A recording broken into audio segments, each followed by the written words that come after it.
and Zoning Commission meeting. Today is September 7th, 2023. I'm going to call the meeting to order. It's currently 7:04. And please rise for the Pledge of Allegiance. I pledge allegiance to the flag of the United States of America and to the republic for which it stands, one nation, under God, indivisible, with liberty and justice for all. Be seated. Thank you. And Maureen, do you want to do a roll call? Or do you? Actually, I can tell you everyone is here. Steve Biella is online with us, and our other alternate, John Dyken, is here in person. And we do have a full complement. Okay, go ahead. Oh, yeah. Second. So again, June Daly. Here. Andrew Lou Millard. Here. Yes. Ann Jorsey here. Tim Zigmont. Here. Brian Rogan. Here. Chairman Beely. Here. Scott Hamel. Here. Steve Biella Jr. Here. And noted as remote. And John Dakin. Present. You have a full quorum with the regular members. Okay. Thank you very much. Before we begin, I know that this is a long agenda. I recognize a lot of faces in the audience who have been with us through the months. I do apologize, as Berlin has been very, very busy. And so in order for us to do diligence, sometimes our meetings have gone well beyond recommended times.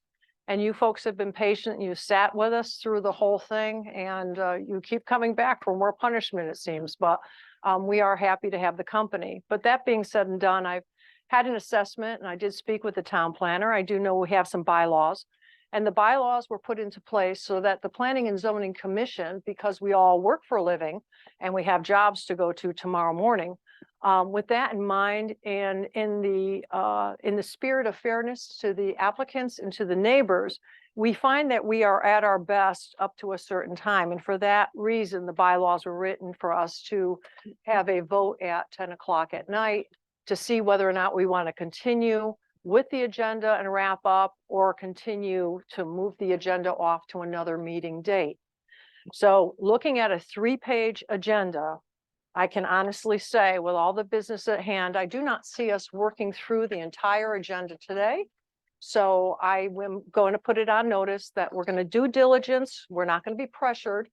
We're not going to be pushed in one way or another. We're going to be thorough on each application, and we're going to get the job done correctly. But at 10 o'clock, I'm going to let the commission decide if they want to continue. But I have a feeling that at 10 o'clock, they're going to want to start to go home and think about work tomorrow. So that being said, we're going to have to figure out a way to continue this public hearing so that all of you will have an idea of when that next meeting will be. So I think my vice chair, Ms. Jorsey, has some suggestions for us. I do. We do need to make some changes to our already existing schedule. We need to make a change to the already scheduled POCD Planning and Zoning Commission combined meeting that's scheduled for September 28th to a 6 o'clock start time. And suggest that we add a Planning and Zoning Commission meeting at 7 p.m. if it's needed. Okay. All right, we have a motion to move our Plan of Conservation Commission and Planning and Zoning Commission meeting that is already scheduled for September 28th from 7 to 6 o'clock in the evening, so that we may add a commission meeting immediately following at 7 o'clock. So we have a motion by Ms. Jorsey. Do we have a second? Second. Second by Mr. Zigmont. Do we have further discussion? Are there any questions? Hearing none. All those in favor? Those opposed? So moved. Okay. and Okay, we I a have, second. yep, additional changes that we need to make to our calendar. We have a meeting scheduled for October 5th that needs to be canceled and rescheduled for October 12th.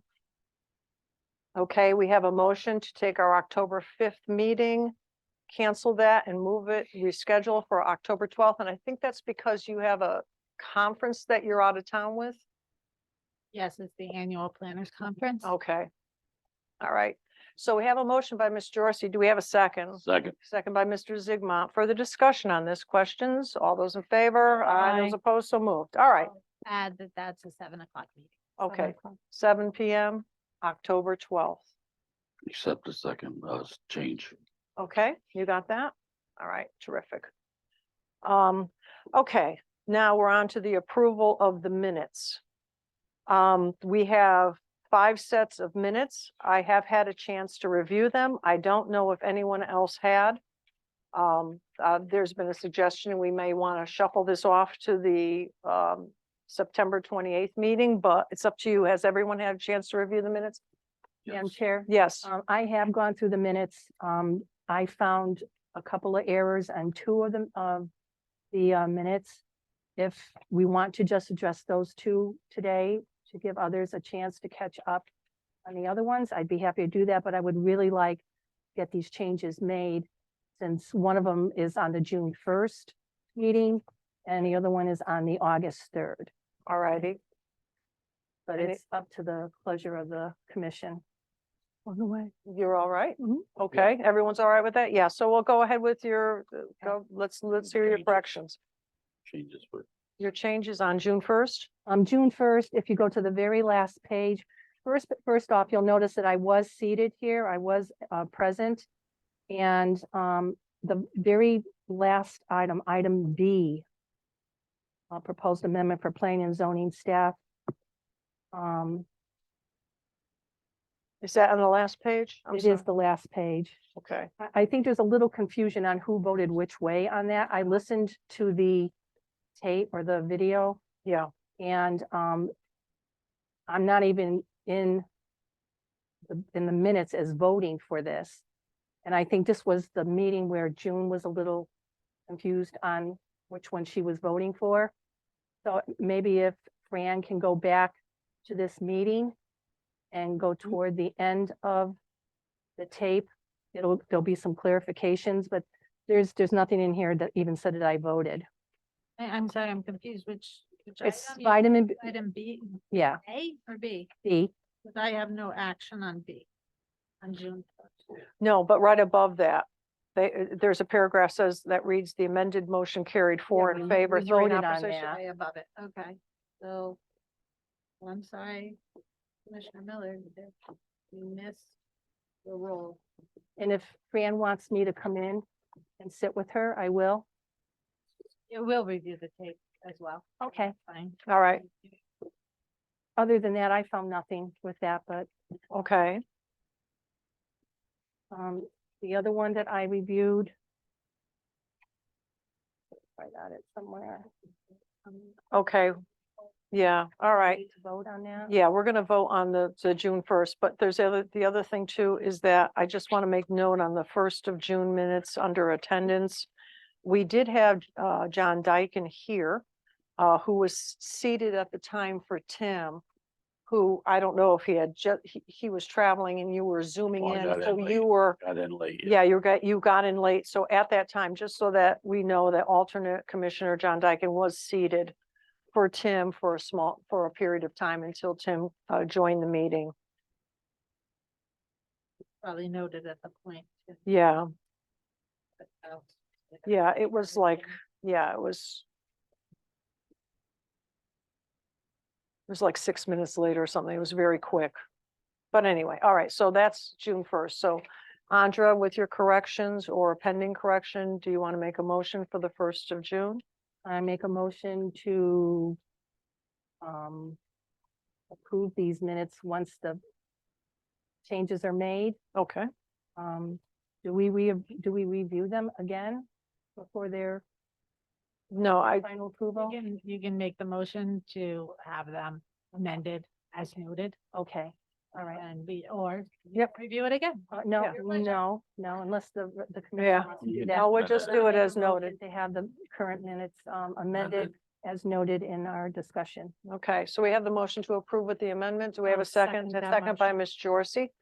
A further discussion, all those in favor? Aye. Those opposed? So moved. All righty. And then June 15th? No, August 3rd. Oh, The other, did you want me to go through all of them since the Well- rest of the commission didn't get to review them? no, no. Is that it? I felt, go ahead. I think we just want to do them in order, so June, July, then August, and Sure, did everybody else review? I did review, then so yes. everyone else? By all reviewed? means, yes. Yeah, Yeah. okay. Did anyone have any corrections on the 15th? I No. didn't find any. Yeah, No. all right. So I'll entertain a motion about the 15th of June. the Motion minutes. to approve, June 15th minutes. Okay, thank you, Mr. Zigmont. Second. And second by Ms. Jorsey. Further discussion? All those in favor? Aye. Those opposed, so moved. And do we want to look at July 6th? Everyone have a chance to look at it, or do we stop there? Up to you guys. I mean, I read through them all, so I have no changes. you have some changes? No changes? Change. No Motion changes? to approve July Okay. 6th. Motion to approve by Mr. Zigmont. Do we have a second? Second by Mr. Hamel. Further discussion? All those in favor? Aye. Those opposed? So moved. July 20th. Did we ever have, everyone have a chance to look through July 20th? Were there any corrections? Make a Omissions? motion to approve July 20th. Okay, motion by Mr. Zigmont. Do we have a second? A second. Second by Ms. Jorsey. Further discussion? All those in favor? Aye. Those Aye. opposed? So moved. August 3rd. Everyone have a chance to review August 3rd. Yes. Got some. Yep. Any Thank you. corrections? Any motion? Yes, on page 5, 5. Co, okay, 1, 2, the third paragraph, if you want to call it. I'm gonna massacre his name. How do you say it? Esketh, Yes. okay, It stated that, when he had made this comment, I asked him when the traffic report was done, or when the traffic study, was yeah, done, and he said in 2015. At this point is when I made a request that I would like a more current present traffic study, traffic study done, and that is not indicated in here. okay.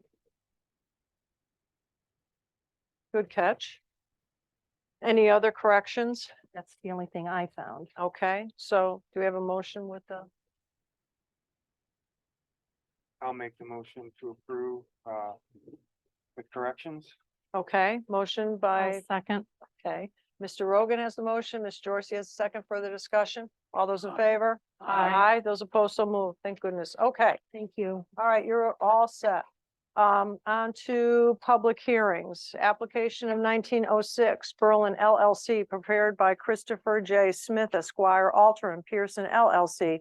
Submitted pursuant to Connecticut General Statutes 830-G, Affordable Housing Land Use Appeals. Item I is proposed zone text amendments to create a new 11 point EE planned residential infill development, exclusionary multifamily residential use with a housing opportunity and workforce housing component. Okay, so this is the text amendment. All right, good evening. How are you today? Good evening, Madam Chairwoman, members of the commission, Okay, professional staff, town attorney, and Mr. Chalders. For the record, my name is Chris Smith. mhm, I appear before you on behalf of the owner applicant 1906 Berlin LLC. okay. All right, I know we're in public hearing. Just give me 1 second because I just gotta find where you are in the sea of my papers. I'm sure everyone else has to too. 1906 text amendment here. All right.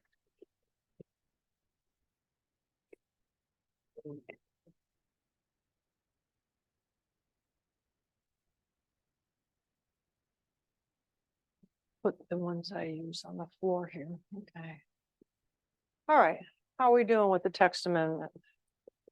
Well, Madam Chairwoman, we do have some additional supplemental material that was submitted by Mr. Brian Miller, our planning consultant.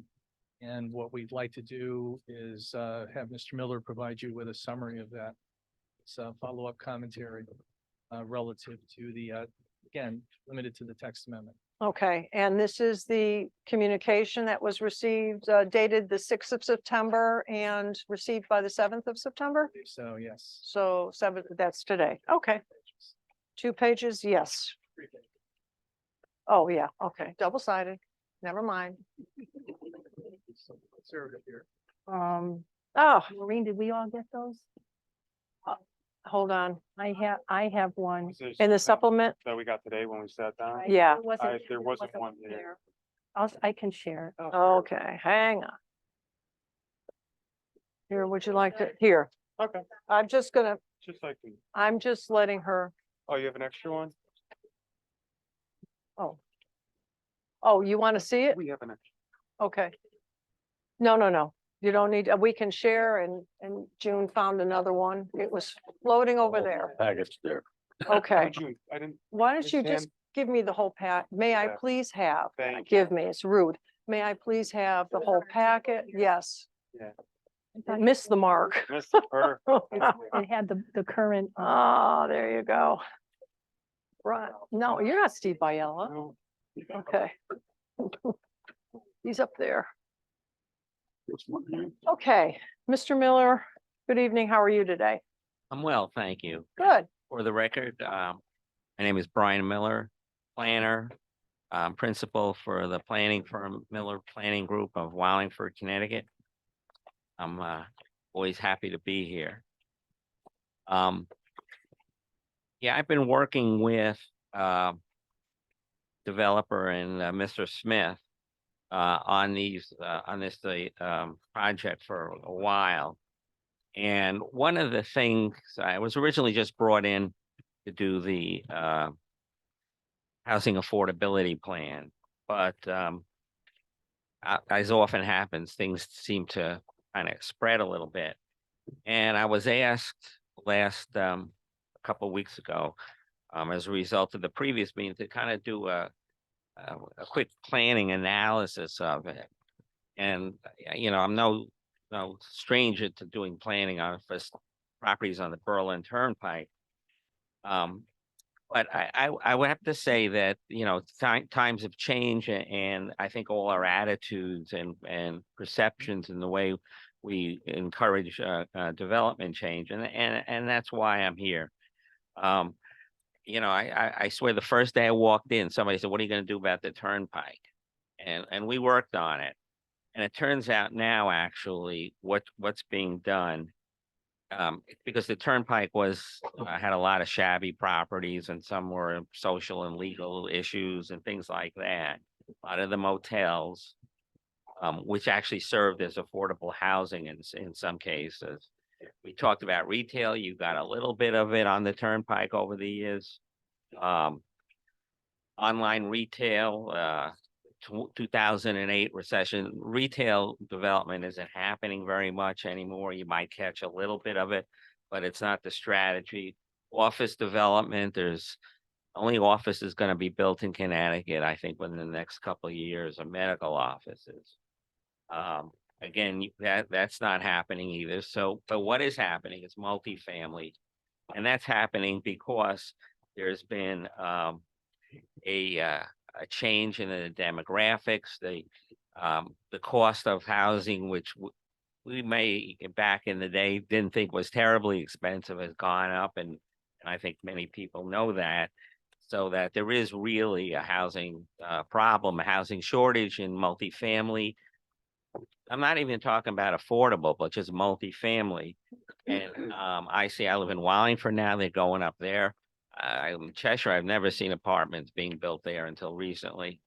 So it is happening. It is a need throughout the state, at least through this part of the state.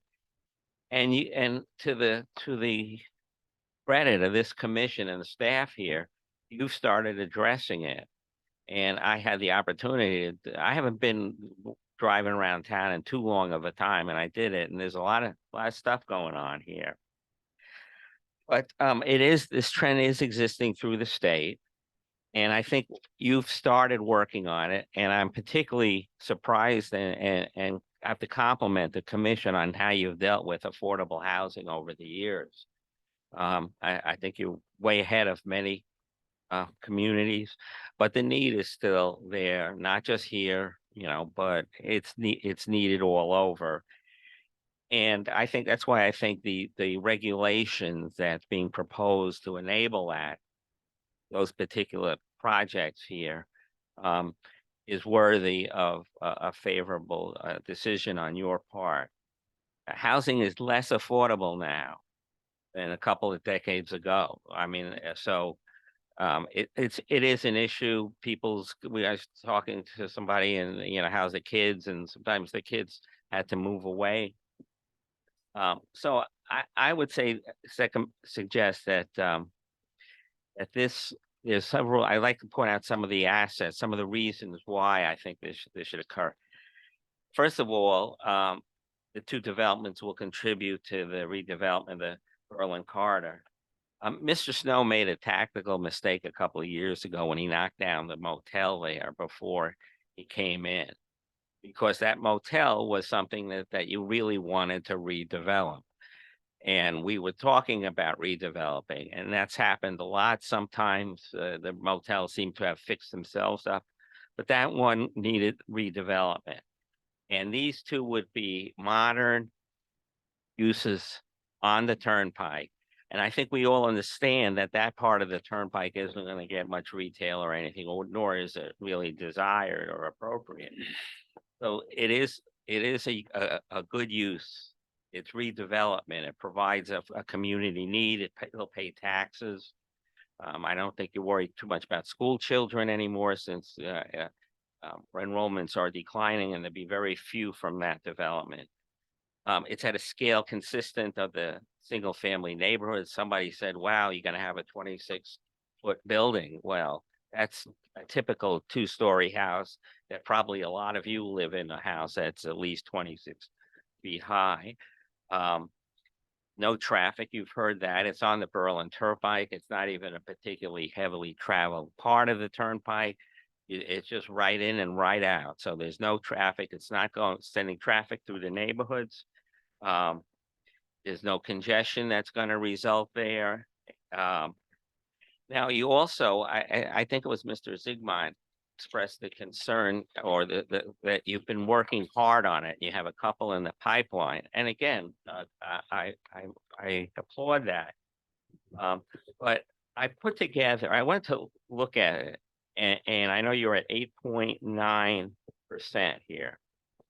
And if I may just pass this out for you, I just did an analysis of the affordable housing listings in Berlin, and you. Oh, I gave it away. Oh. I'm sorry. No. Glenn can't have it. Well, I got two. Anyway, I looked at 2000 from 2002 to 2020. What 2022, and it went up from 2.9% in 02 to 8.8%. You're still below the 10% threshold, which I know is a desirable goal. And here also, I put a little chart in here, and there was some heavy activity going in the early 2000s. And then around 2010, it sort of smoothed out. And part of that is, some of the units were taken off the inventory, and the way they measure it, there's a natural churn to it. But you're still short of that, and you need 92 units, just affordable units, to hit that 10%.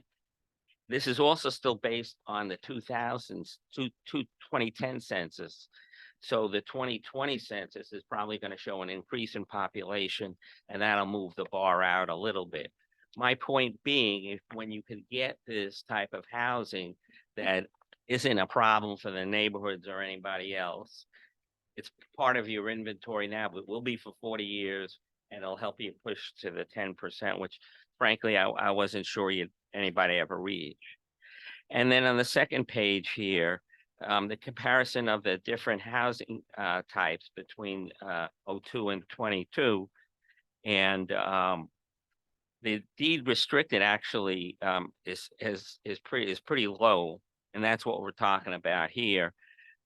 Government assisted has gone up a lot, and I think that includes like that with a private developer building with the Chaffa housing and your senior. So you could see that there's still the deed restricted has not been a big part of it. So and finally, the proposals are in conformance with the draft plan that I looked at. I'm not quite sure where you are on that, but it did contain, and that's in that report I just gave you. It contains many of the parts of it that I found that address it. And your plan isn't at all unusual in that. I think every plan coming in now, if it's being honest, understands that this is an issue that needs to be addressed for the health of the community and the economic health of the state. Proposed residential communities are consistent with and promote the POCD goals, visions, priorities, and strategies. And these communities will prove to be an asset to the town. So with that, I'll leave with you right now. If you have any questions, I'm more than happy to answer it. Okay, the only thing I would point out is that you had remarked that our percentage at affordability is 8.9%. Right. And I just wanted to make sure that we both understand that the reason it has gone from the 9.8 to the 8.9 is because the state changed the rule on how it assesses affordable housing. And that it decided that not only is it good enough to have it approved and being built, but it has to be occupied and CO'd. And so when they did that, our numbers took a beating. So I just want to make sure that for the record that we're both in concurrence with that. I didn't want to get into the way the state makes it. Oh, I know, but And I understand, and those, if they're vacant, then it's a temporary thing, filling quickly, so. I understand that, but I think that I'm not the Yeah. one to write the rule, the state has written the rule, so that's the basis. yeah, I mean, we can have. we can have lots of I mean, I think discussion we had about that, Brian. discussions about that 30 years, We probably did. I mean, you know. Whoops. Yes, we did, Brian. All right, but And I just want to ask you, you're doing the study. You were the town planner when we started these affordable things. And I remember going through all this stuff with you. And this town has been very, very, very active in the affordable things, just because you started it, and we kept on going that way. We don't want to blame you for it. But we kept on going that way, you know, we started with No, the I- deed restrictions and Valentine and everything else. Okay, Yeah, balance. yeah, right, the first one, right? So, but and the town has been very, very forward on this. And I think some recognition of that, of the town of Berlin, should be considered here, that our regulations that we have in place have been,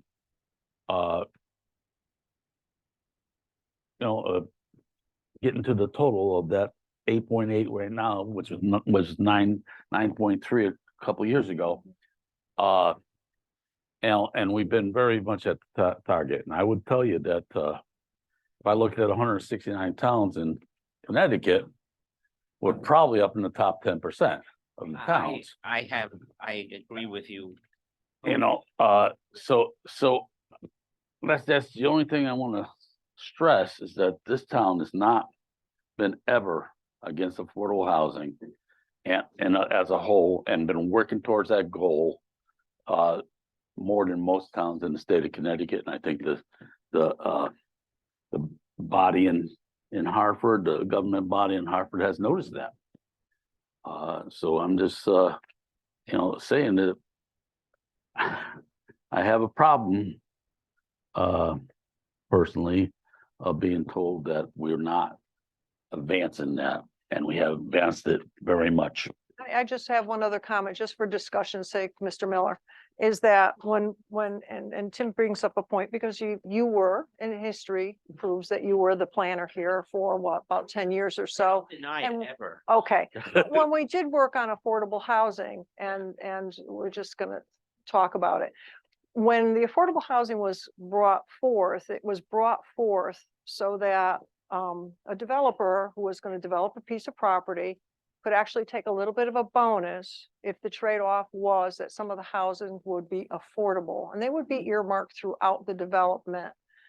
But it was a way that the affordable housing, when it was first brought out, was a way of blending with that neighborhood, sort of, so that people in the affordable housing would be the same caliber as the people who were just buying the regular market homes. There were certain subtle changes or whatever that allowed for that affordability.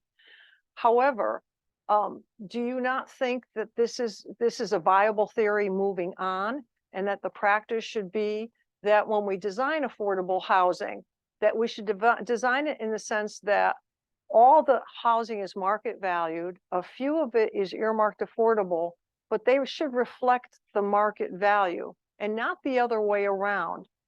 A development, can we agree that a development should never be a development that is designed for all affordability, so that things would be, the quality of the home would be brought down, as opposed to the affordable, the way it was originally proposed was to bring it up to the market value? Do you feel that sense? Well, okay, if I may, I'll respond to you first.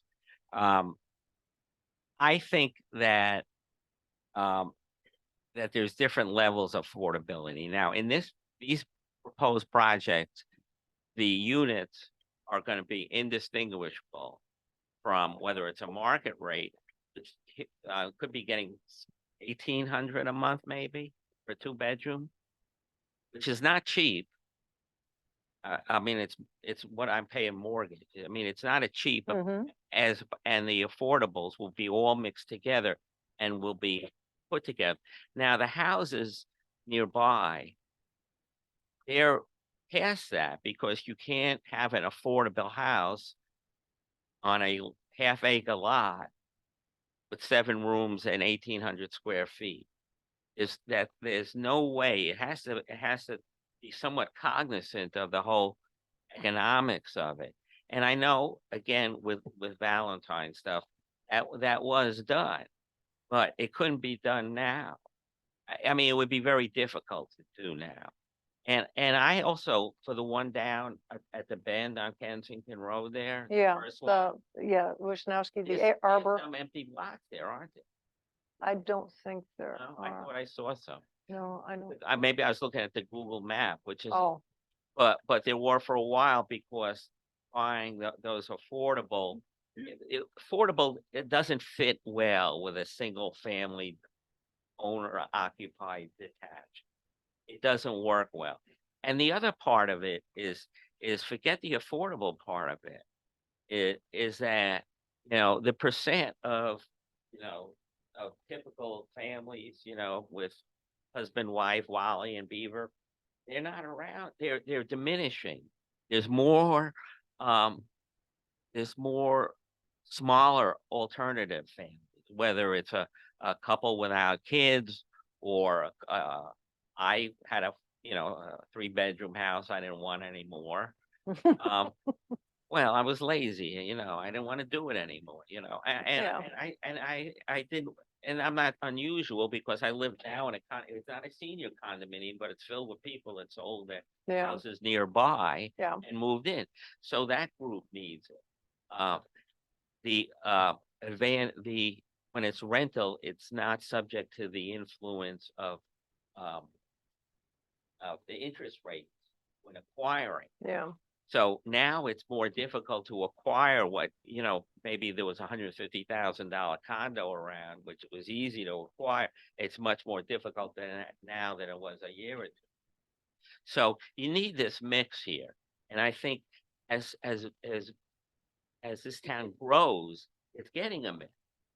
And And I think the more important part of this is actually the market rate housing rather than the affordable unit. Because the more market rate is, the more you can appeal to it, the more you could attract business. And again, not just Berlin, no town's an island, but it's happening and the same discussion is occurring in all these other communities, but there is more getting built and you've allowed it. I would suggest, because I agree with what Tim said, but I would suggest that you not worry about, first of all, I don't think the affordable housing that's being proposed in most cases now is a bad thing, or it's not, it's an asset to the community. There have been cases which I thought, housing was, totally inappropriate, and I worked, and one of them with Mr. Smith was proposing some monstrosity in Westport. My apologies. But there was reasons I thought that wasn't gonna work. What you're seeing tonight are two things that fit in very well, I think. I mean, the density may be a little bit higher, but I don't think it's not gonna cause a problem. It's not in the middle of a neighborhood. It's not even, it's close. One of them is close to the back of a neighborhood, but a lot of people don't know who lives on the other side of the fence in the back. Mm. It's no impact. It's a good place to do it. It doesn't hurt anybody. There's no traffic, nothing like that. And I think as you have to add to your inventory, you have to run as fast as you can to stay in one place. This is, I would suggest these developments and this accompanying regulation Hmm. would be a positive thing for all. Hmm. And I think it's the type of thing, once it gets built and starts going, nobody's gonna think about it at all anymore. Okay, thank you. Yeah, Single family residential affordable and not being viable basically to build anymore or whatever. But the application was before us by your client, Little We're not House talking- Living. we're not, hold on, When the hold on. Little Make House sure- Living, Make sure we're just staying with the text. well, that's a text amendment, I No, know, that's what we're on. but that we, Okay. it's underneath of infill that we had was single family residential, at least what we thought it was. And that was something I thought was very valuable to the town. They could build smaller homes and be able to afford the homes. My wife went crazy when I told her about affordability of living in a little home. Well, let's go to a little home like that. Because why do we need, the two of us need a big home? And you just said that, right? All right. But Is there a question? yeah, the question is that it can be done. It can be done, physical, fiscally okay for a developer if it's done properly, and it's done all through the states. California, the first one did all these little homes, and it's a big market now. Well, Well, you- you're right. And it was multifamily middle, and I was thinking of the typical on a lot. Yeah, Because you're not zoned for little homes on 5,000 square foot lots here. My point is I'm not suggesting, I like what he originally proposed. I thought that was kind of little houses. I think there were 1,200 square feet, 50 people. Perfect, but what's being proposed now is different, but it still has that more rural ambiance, because they could have come in with a 3-story block. And this, I think, is much better. So I would just, again, suggest this fits into the community, and it will be an asset. It's not something that's gonna have any harm to the community. And you will have people spending an incredible amount of money for rent some of those places. Okay, all right, thank you. Any other questions from the commission for Mr. Miller? Right. Okay, thank you, Mr. Miller. And we're still in the public hearing. It's my understanding. For the record, Chris Smith. But I would like to point out in someone in closing is that this zone text amendment, as you're aware, and I'm saying it from the beginning, has been designed for this proposal, as well as the other proposal that's on the agenda after this one, 1676 Berlin Turnpike. If the commission feels, if it were within your discretion, if you wanted to modify the text amendment so it applied to these two properties only, we would have no objection to that. If you would like to modify in any other way that you see, that you determine you would like to modify the two, again, we would have no objection to that as long as it does not take the site plans for either one of the two developments out of compliance. Again, if you're concerned about it being applied, the regulation being applied elsewhere in town, then you could certainly, I believe, and respectfully submit, modify the regulations accordingly so that they would only apply to these two properties. I don't think it's spot zoning. I think after our Supreme Court decision, our state Supreme Court decision in Campion involving New Haven with their PDDs, which essentially you draft regulations for site-specific proposals. Our state Supreme Court, I think, has ended any concern with spot zoning. I don't think spot zoning applies to 830G anyways, as I've discussed. Regulations, you have to submit draft regulations at minimum to this commission, consistent with the proposal, and that's what we've done. So I think under 830G, the General Assembly has indicated you're supposed to have at least draft regulations that would apply. Not sure how you would do draft regulations. You'd have to adopt them. You have to have a formal submission, which is why we did it. But you can certainly, I think, under the powers and authority of Section 8-30G, approve the text amendment so it only applies to these two proposals. And that effectively ends our presentation relative to the zone text amendment. It is related, as I've indicated, to the site plan. That is the subject of the next public hearing. Not sure if you wanted to leave the text amendment open, taking any considerations that may come up with the site plan or not, but I would leave that up to you. But in closing, I would respectfully submit the zone text amendment is consistent with, complies with Section 830G for all those reasons that I've said in the past. And that certainly will not result in an adverse impact to a substantial public interest. It clearly outweighs the need for affordable housing in this town of Berlin. Again, thank you for your time and consideration, and I'm here and our entire team to respond to any additional questions that you may have. Okay, thank you. Before we go on to more questions, if you have a cell phone that's getting out little chimes, please, would you silence the phone? It'd be greatly appreciated. Thank you. Okay, May I ask a question? yes. At the last meeting, I said that I had hoped that you would come prepared to discuss amendments that you were making and contrast them directly to the consultants' reports that we've received. And you've not done that. Well, I think that we've indicated that any of the requests from your consultants that the amendment modified to require more than is required of my client under 830G, that we object to those. And I think I gave you the list. I can go back and look for them.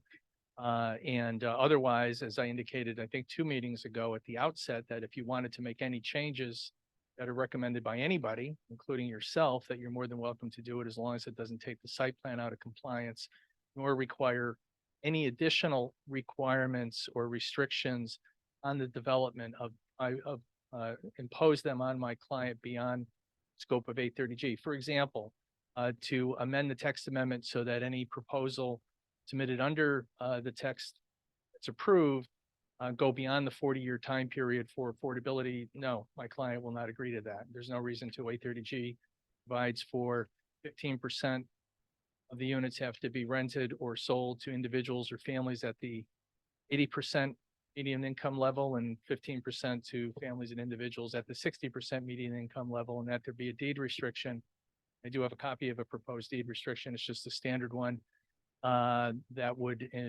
restrict the property for 40 years to ensure that that 30% number is complied with going forward.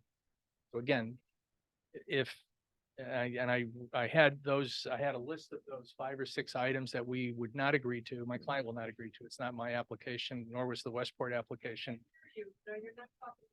Okay, Oh, I'm sorry. Sorry about that. Yeah, okay. So close What? to, June, do you want to give him maybe the handheld one? See if we, well, I'll stay very close to Yeah, this without. we do want to make sure that everyone can hear. So anyway, so that's our response to that. I gave the list of the 4 or 5 points that my client cannot agree to. Thank you. you. Okay, I wasn't clear on that at that second hearing, then I apologize. I think your message is confusing because initially you presented to us saying that you were unwilling to make some changes to the amendments. Now tonight, you're telling us that you're willing to make any changes that we want, but with conditions. yeah. And I think your message is a little bit confusing. Well, I apologize. Let Manipulative. me try to be Yeah. clear. Again, if you would like to make any changes to the zone text amendment, you certainly are welcome to, as long as it doesn't take the site plan out of compliance. Sub A doesn't take the site plan out of compliance, and sub B, and it does not require or impose any additional restrictions on my client beyond those provided by section 8-30G.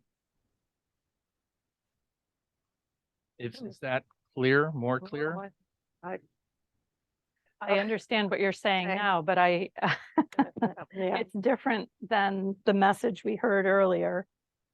And And I apologize. we're on a night that we have to close the public hearing. This is the last chance you can change what you're telling us, I guess. Well, I think in our response, Mr. Miller's second response that we submitted, I think on the second night of public hearing, as I indicated, I was co-author of the first 2 paragraphs, I believe in that, and I thought I had made just what I said clear, just what I said now. I think that's conveyed in there. You can check it, but if that was not clear to you, I certainly apologize for that, but that was the message and the intent of it. If you were to look at that from that submission, that written submission to the commission, I believe that was the second night of public hearing. In response to the first night where we did hear your comments and received Mr. Chalder's report. Okay. So I don't respectfully submit, it's nothing new. You just respectfully refer you to that report of Mr. Miller's. Okay. Thank you. Anything else? That's it? Okay. Gonna go here. Any questions? Madam Chair, Yes, Ms. Miller. just clarification, because I know this commission worked very hard on amending our text amendments Mhm. for this particular type of projects that come in front of us. And I think that was signed off on August 3rd. Is that the infill residential? Yeah, because we had a big, That Yeah. pertains to this, correct? well, it encompasses this parcel of property. However, what he's proposing is something other than the infill. He's got a different kind of name for it. So he's coming at a specific parcel of property, but he's written a regulation. So he's Which- rewritten the ones that we Well, he hasn't rewritten our regulations. suggesting. He's suggesting a whole new regulation, but that new regulation would only apply to 2 parcels in town, and it would not be open to anything else. Right. All right, so, Which would encompass the setbacks and the side lots and everything. well, yeah, it would just be his regulation, Okay. his text amendment. 'Cause but- we worked hard on this. Yeah, to I come know. up with Something that we felt would be I, a happy medium for everybody and fair to everybody I- involved. both I the agree. developer and the surrounding. So, neighbors. I agree. Maureen, so it is an entirely different regulation. Okay, It's what was called the planned residential infill. I believe it's section 11DD was adopted by the Planning and Zoning Commission and then amended right here. and adopted this past August, We'll yeah. just say season. I Yeah. don't, states off the top of my head. This regulation is text that would apply in an instance, if I'm remembering all the nuances of it correctly. Again, we have the consultant that was hired to really dig in, so it's not one of the applications that I know as well off the top of my head.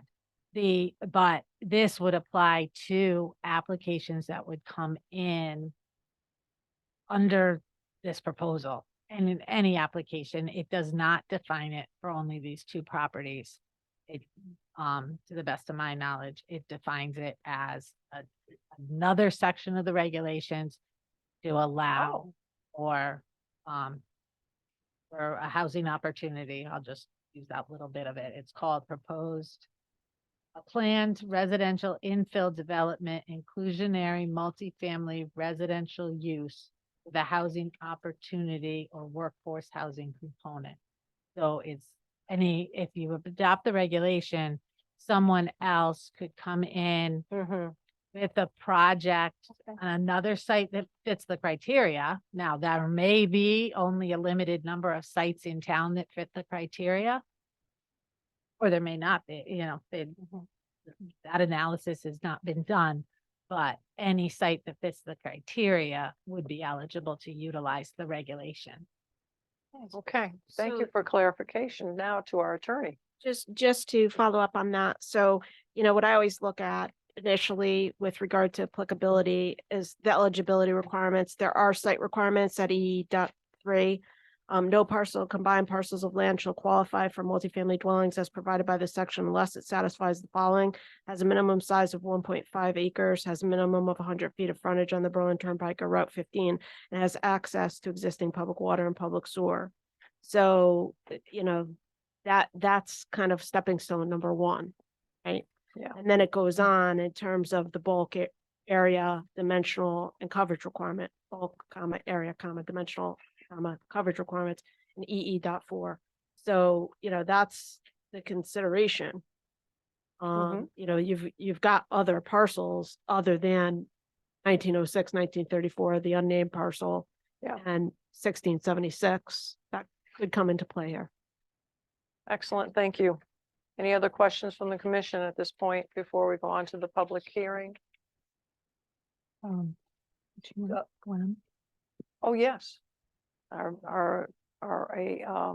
Chandler?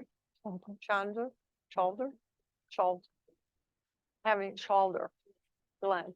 Well, I would like to call him by his official name. Thank you.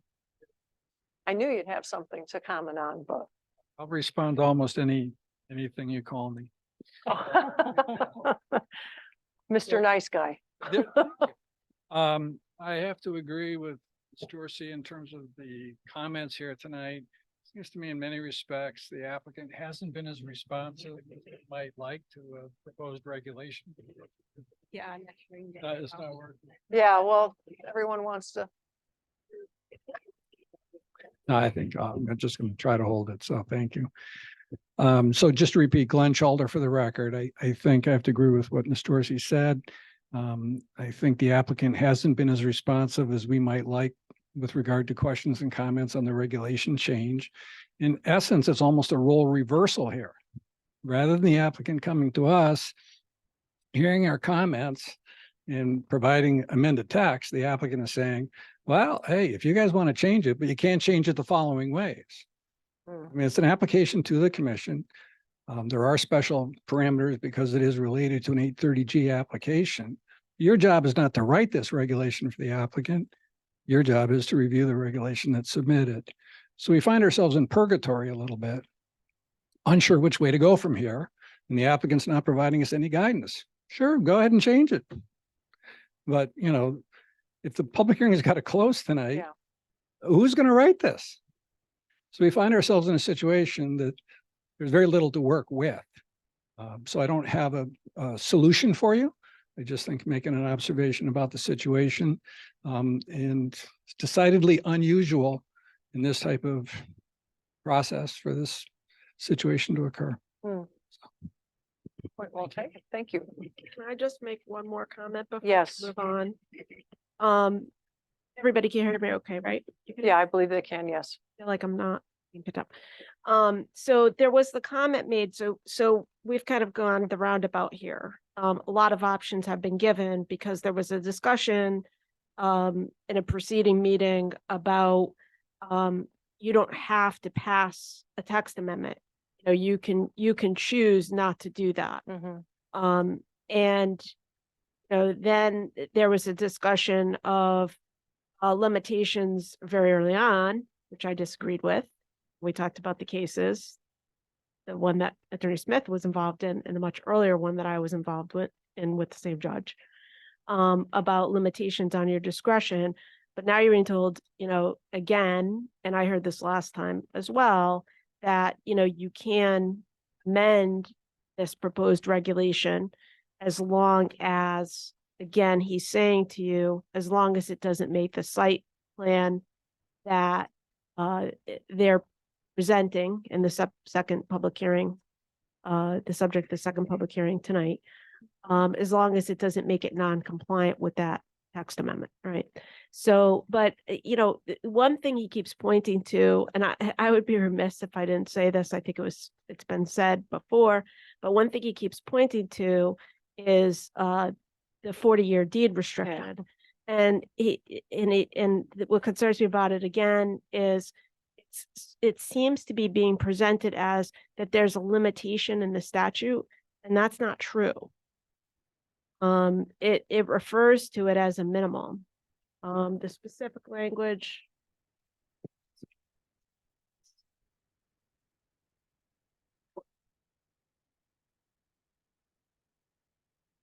Yeah, it says for at least 40 years. At least. Mhm. So I don't read that as a limitation Yeah. on your authority. That and again, this is getting into, you know, that required deed restriction that would be filed on the land records. So that way you could get credit under that one column on the affordable housing appeals list that you control, because you don't control CHFA and USDA mortgages. You don't control government assisted. Yeah. The other columns on the list. Yeah. Only deed restricted approvals if people are willing to do deed restricted, which this applicant is. So that's all I want to say. I may have other comments too, but I just don't want you to lose sight of that. Yes, That's not it's very important. thing that you're restricted by the statute. It says at least 40 years. Yeah. It's that they want you to only have it be a For deed 40. restriction of 40 years. Yeah. Okay, thank you. This is public hearing, and so I'll turn to the public if there's any comments regarding this application. Remember, we're talking about the text amendment. So I would ask that you step forward, state your name and address for the record before doing the comments.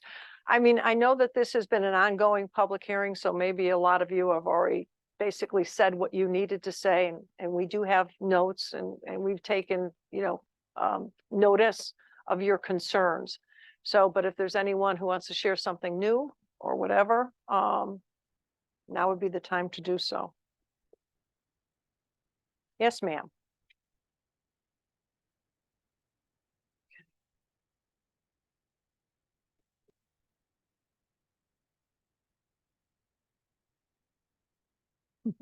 Oh, good job, June. You got that thing started. Thank you. Hi. Hi, Patty Burgio, 27 Holly Court. I think you've already received these comments in the packet that we submitted, but I'm going to go ahead and read them again. That's fine. So after the meeting on August 3rd, I took the time to better educate myself on the Connecticut State Statute 830G. Attorney Smith mentioned 830G in excess of 40 times during that meeting. And while we understand that he wants to keep the threat of 830G alive and in the forefront, the taxpayers need help understanding where the challenge is with this new application, allowing them to intimidate us with this state statute of 830G. Attorney Coppola answered this in a language that most of us didn't really understand, and I would respectfully ask that she clarify why we're entertaining this new application under the wrong appeals procedure. Last year's denial application is being challenged in court, so why are we being threatened with this appeal process when we are still in a public hearing? Okay. is there hopes that by keeping 830G in the forefront as an underlying threat to the commission that will cave? I'm not understanding. The new application is being proposed under section 11 of the Berlin zoning special regulation as a new infill provision. This is not an 830G appeal. This is a set aside development, which means 30% of the proposed units are dedicated to affordable housing. So again, why are we back to this intimidation? Okay, thank you. And I will ask that, Ms. Capola, would you like to? I'm not quite sure what language I used last time. So I'll try to explain it in a non-legal way. So because of the fact that 830G allows what it allows, okay, and in terms of the standards and so on and so forth, and the purpose behind it, the fact that there's appeal pending on a prior denial for the same property, that does not mean that there is, in essence, a stay in effect prohibiting the applicant from filing a different application with regard to the property. It doesn't even actually need to be an 830G application. They could have come in with a non-830G new application that's different, that's dissimilar. So yeah, so that's essentially what I think I said last time. There's no prohibition legally from them submitting a new application. Okay, thank you. And I hope that answers your question. Anyone else quickly from the public? Yes, ma'am.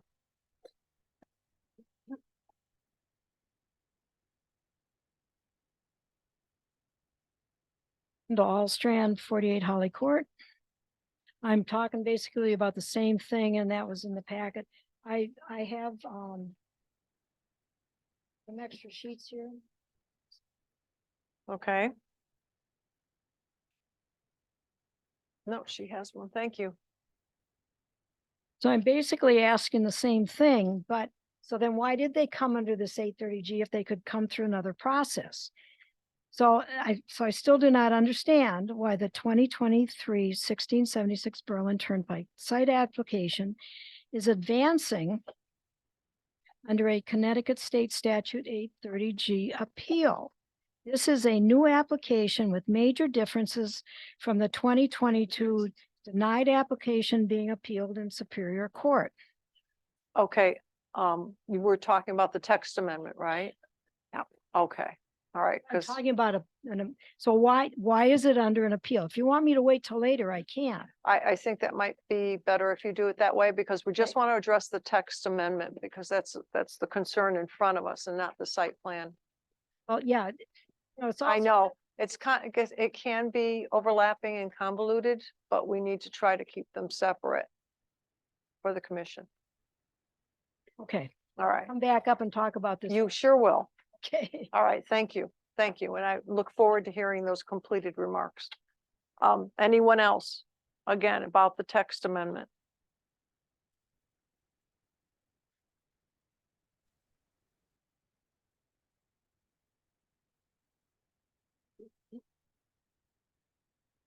Good evening, Sherry Rice, 38 Holly Court. I'm sorry if you're getting tired of seeing me. No, not at all.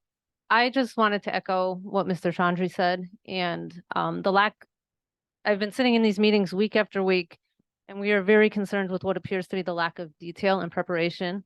And the text amendment, I was just sitting back there when he essentially said, Ms. Dorsey had said, asked some questions to be addressed, they weren't addressed, and it's kind of like, well, it's what we want to do, and if this is what we want, and we want you to approve that, and without detail.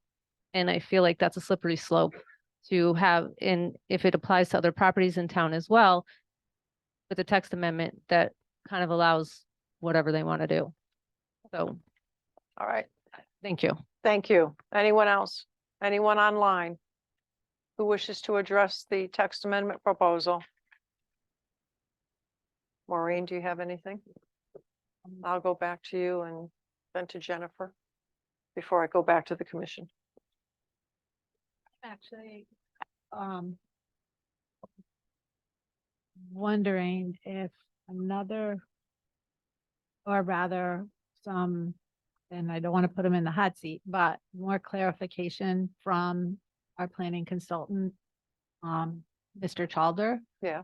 would help with regard to the text amendment and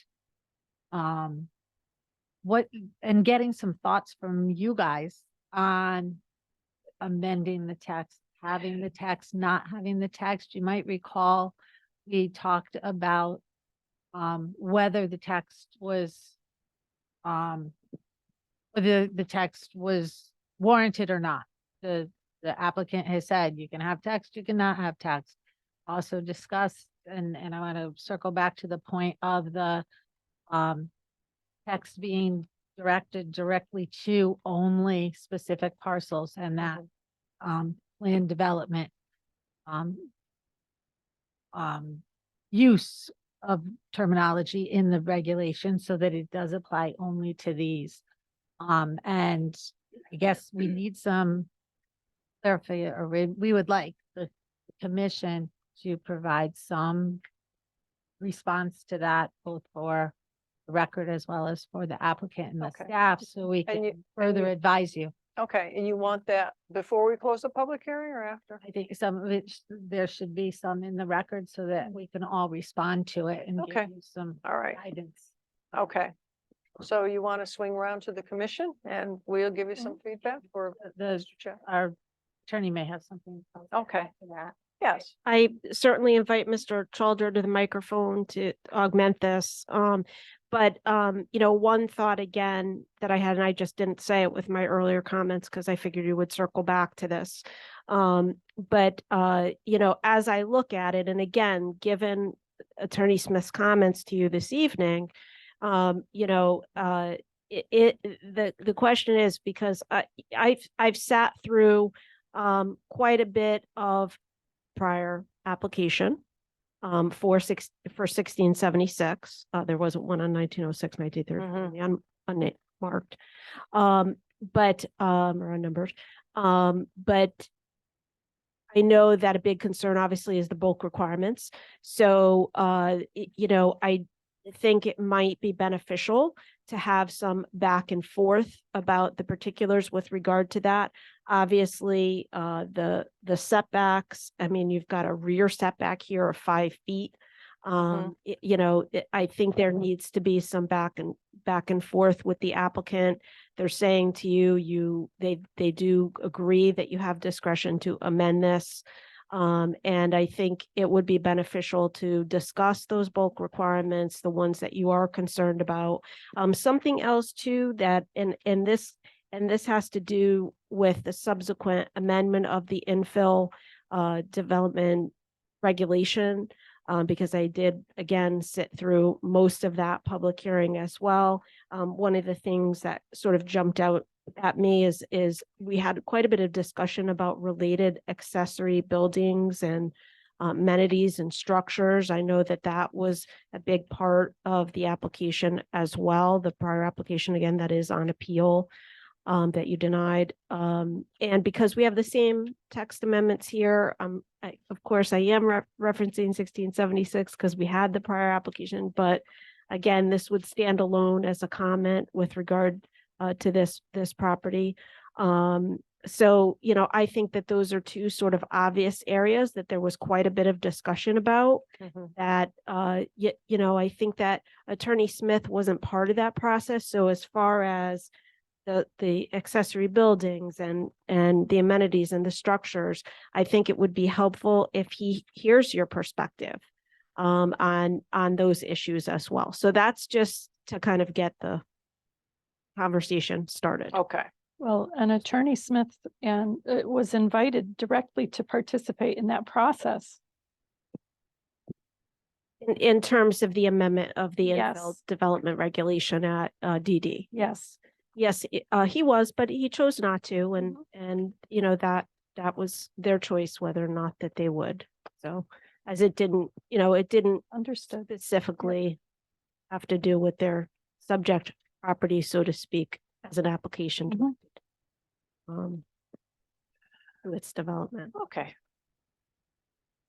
So does everyone have a copy of the proposed text?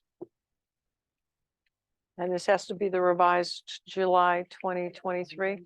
I'll give everyone just a chance to bring them out, bring any information out. I've also pulled it up on the screen and I'll try to flip, if you are looking at specific Okay. portions of it, I'll try to flip to those right screen, but Oh, it has been previously distributed. yes. I just want to get,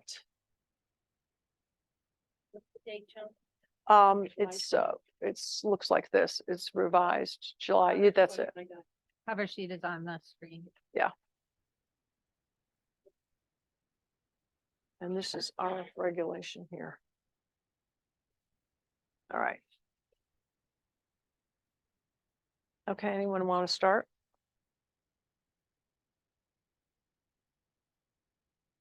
Are we all? Oh, Do you want Glenn to yeah, comment? Okay. we'll have Glenn comment, and I just want to make sure everyone's got their, June, you good? All right, you don't have yours? Okay. All right, I'd share an extra, but I don't. Share. Okay. Did you find yours? Yes. You found yours, okay. All right. Okay, thank you. Madam Chair, Glenn Shelder again, for the record. As I look back on the trajectory of this application, it would seem to me that Attorney Smith's recommendation or consideration of what we call a planned development district would have been an artful way to have approached this situation. However, that's not what they've applied for.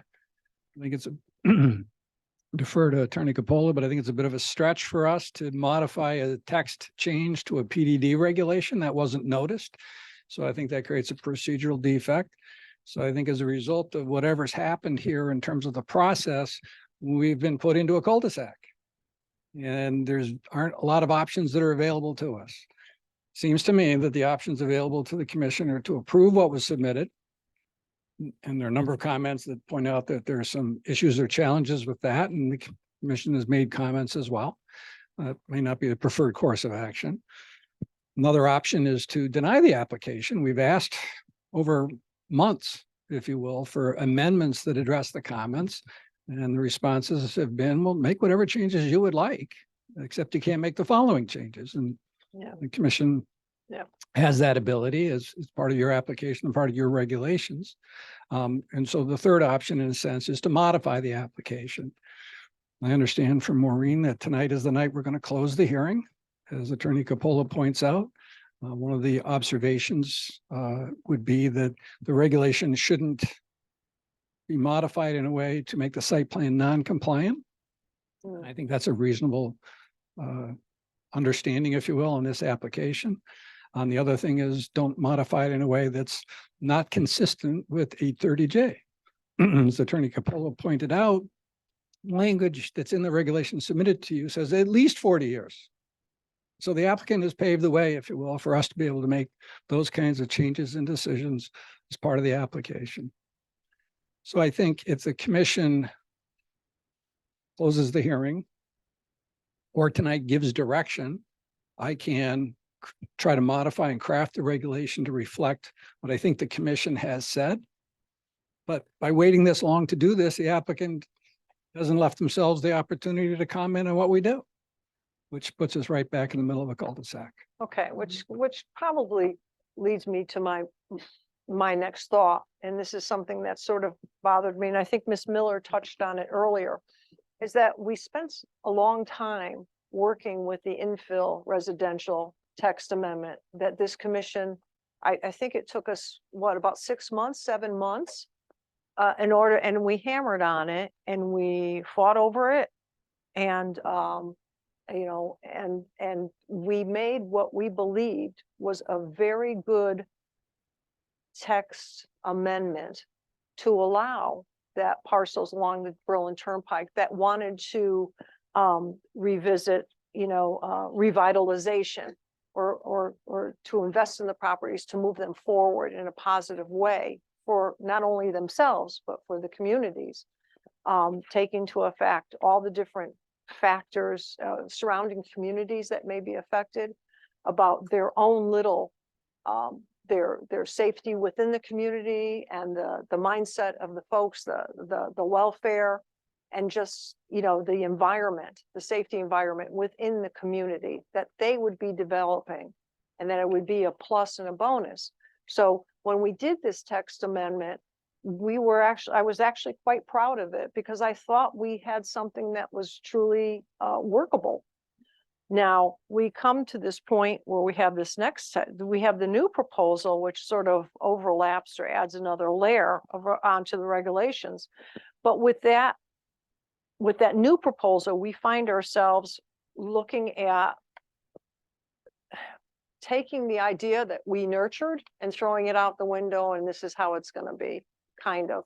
That's the feeling I get. And when I look at the bulk area, the dimensions, when I look at the minimum lot acreage, it's only, they're saying you could do this on 1.5 acres. So that kind of opens up the realm, in spite of the fact that the applicant claims it's only going to affect 2 parcels, nobody else. And so our attorney is correct in pointing this out to us, that, you know, you can't just selectively create a regulation to apply to 1 or 2 parcels of property. You have to assume it's going to go forward to other parcels. So you have to look at the overall effect. We're looking at minimum front side backs of 10 feet, a minimum rear side back of 5 feet, building heights 45, and impervious surface coverage, which kind of blows my mind, is 90% of the gross area. That means 90% of the area is going to be covered by pavement, or it's going to be covered by a home or an accessory dwelling or something. So when you think about it, if you took, I just imagine a small parcel of property, whether it's R7, 15, 21, but if you cover 90%, what is left for the person? What is left for the welfare of the person and the enjoyment? I mean, I can't imagine that. There's another thing, and I'm going to ask you about this because, you know, I guess I'm getting old, or maybe blonde, too blonde, but they talked about density. And this is on page 4 of this regulation. He says, the maximum number of multifamily dwellings shall not exceed 22 dwellings or units per 1 gross acre. I know what an acre is, but what's a gross acre? I mean, what do we know? Does anyone know? I mean, I hate to be silly. It's a term used in planning for 43,560 square feet. So it's not reduced by wetlands or steep slopes or anything else. A gross acre is the area on a plane survey within the property lines. Okay, so according to this, it shall not exceed 22 units or dwellings per gross acre, But this parcel is 1.9. So does that mean he actually gets like 40? I mean, if I were just coming in. We have an interesting situation here because in a sense, the same regulation was submitted 2 times, correct? Yeah. So originally, I think it was Brendan's report that pointed out that the original density, I think it's at 12 units per acre, but the 12 units per acre on the 1906 parcel wouldn't be the number of units that they requested. So you may recall, and I think this is the reason for the July amendment. Oh.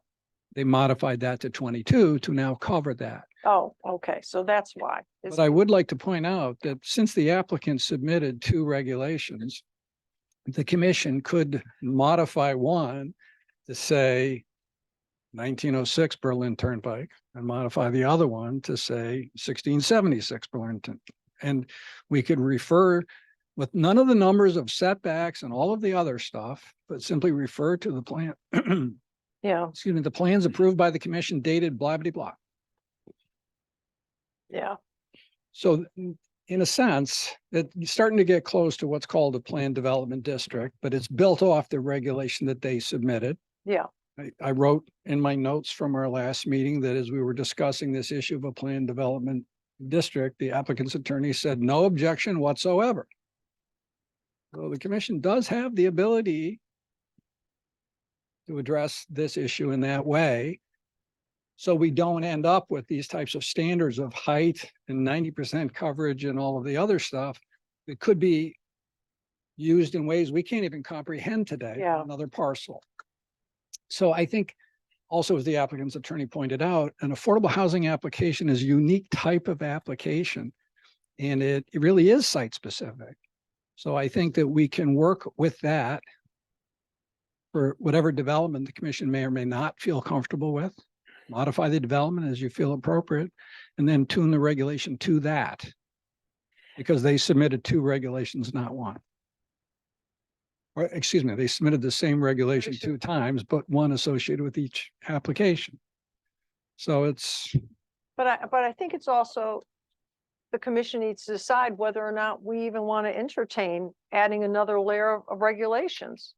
I mean, when we've done such a good job with making the infill residential and bringing that to the forefront, do we really want to entertain adding another layer? No. And Tim is. Yeah, I've read this 830G regulation so many times, but every time I read it, I miss a word like at least 40 years. So that means it could be for eternity.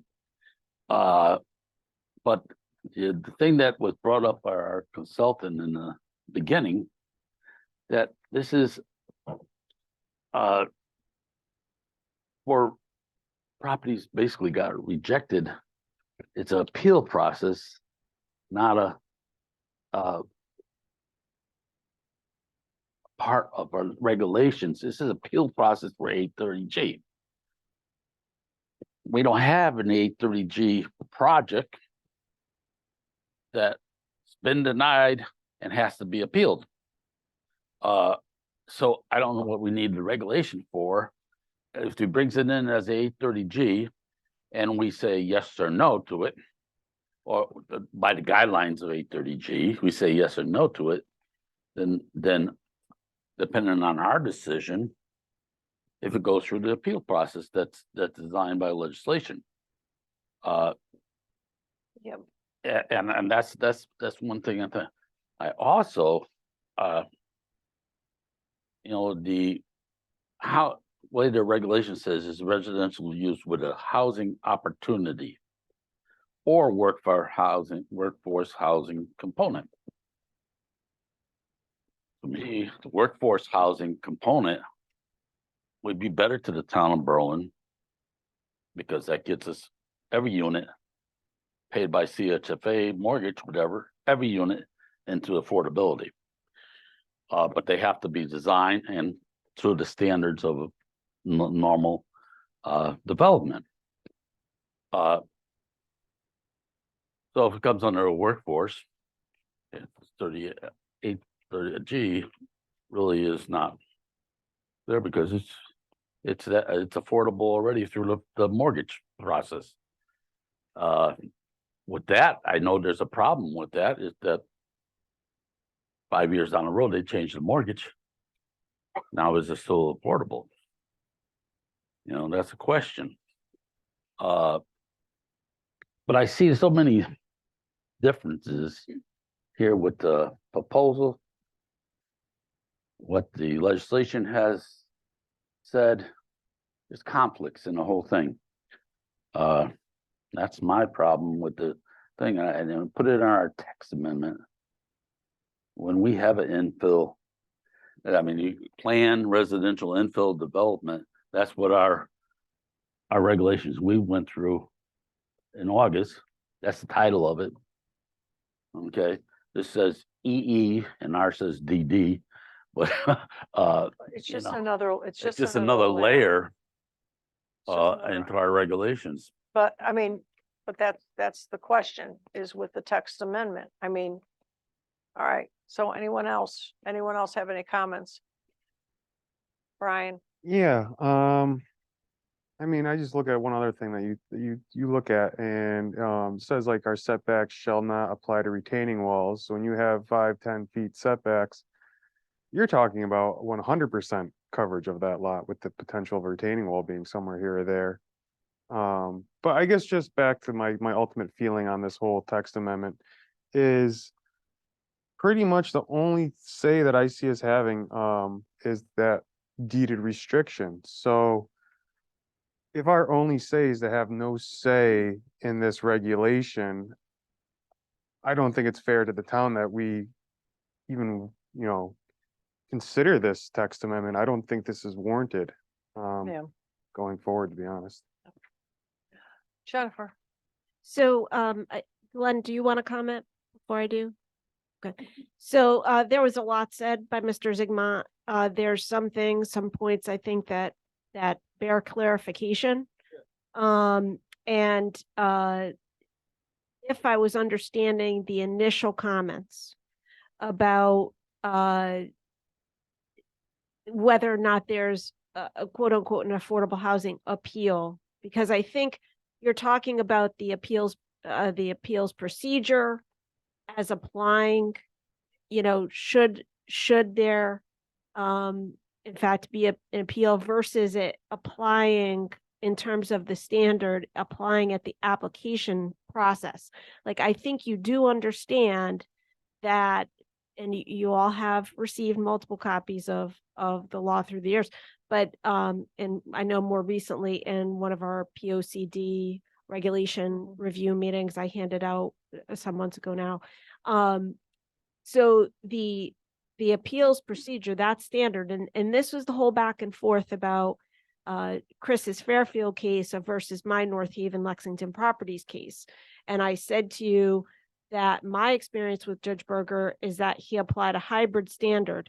He didn't just require compliance with the 830G standard. He applied the typical as well, gave consideration to the typical discretionary standard when you are passing on a text amendment, right? So, so I want to make sure that you understand that. This is the text amendments. They are affordable housing applications. That's the law. They are. So, you do have to look at and consider when you're rendering your decision on the application, you got to look and consider that standard in 830G.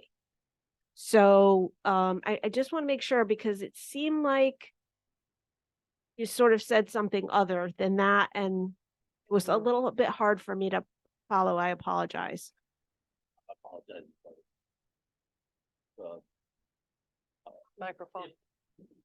If the applicant brought us his development and he brought it in under 830G guidelines, She has. which he has, the site plan. Okay. And the text amendment. He brought text amendment with it.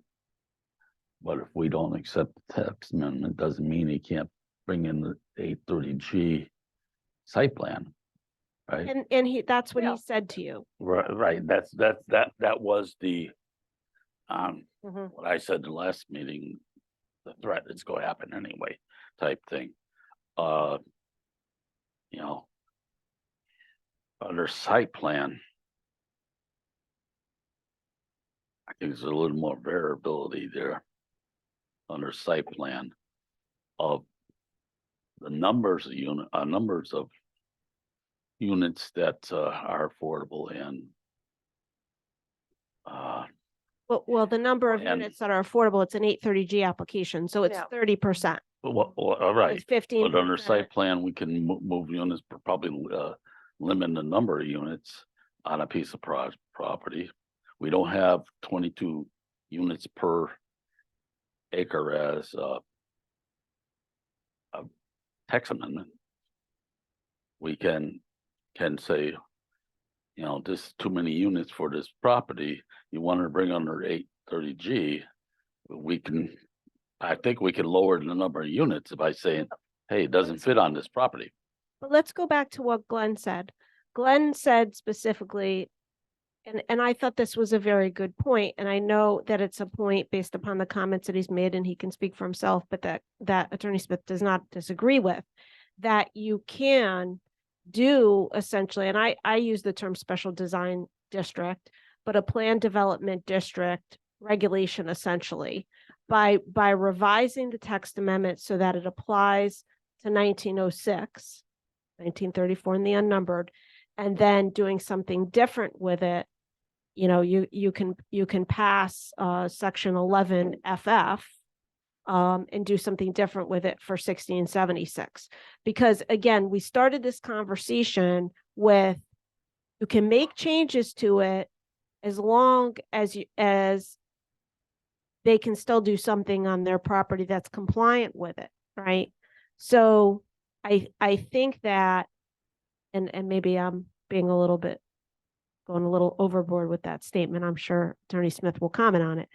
But you know, again, I think we've got to, we haven't gotten down to the nitty gritty here yet. Okay. And we need to do that.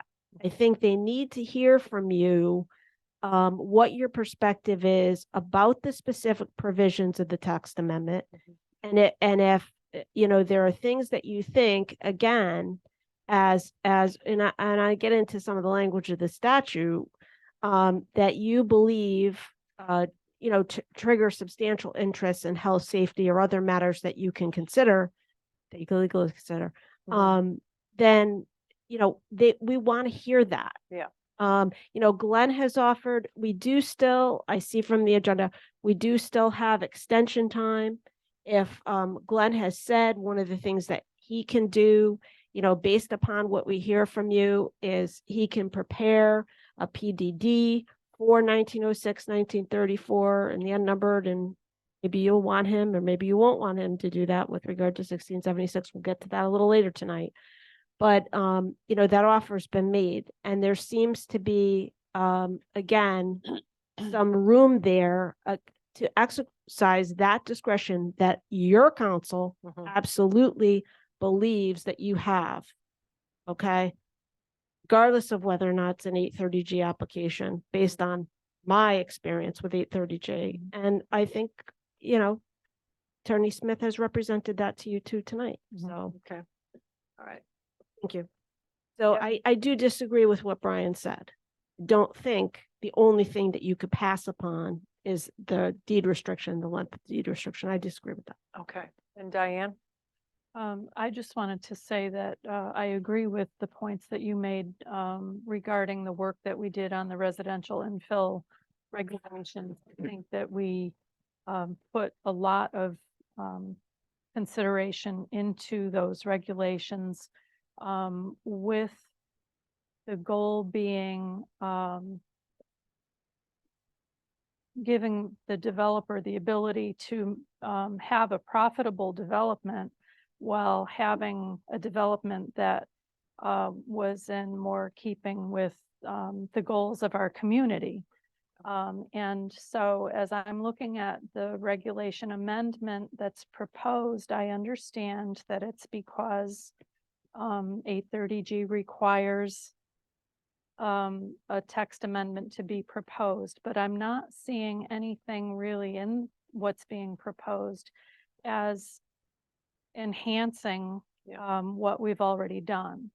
And I specifically made a comparison of Mr. Chalder's comments to the most recent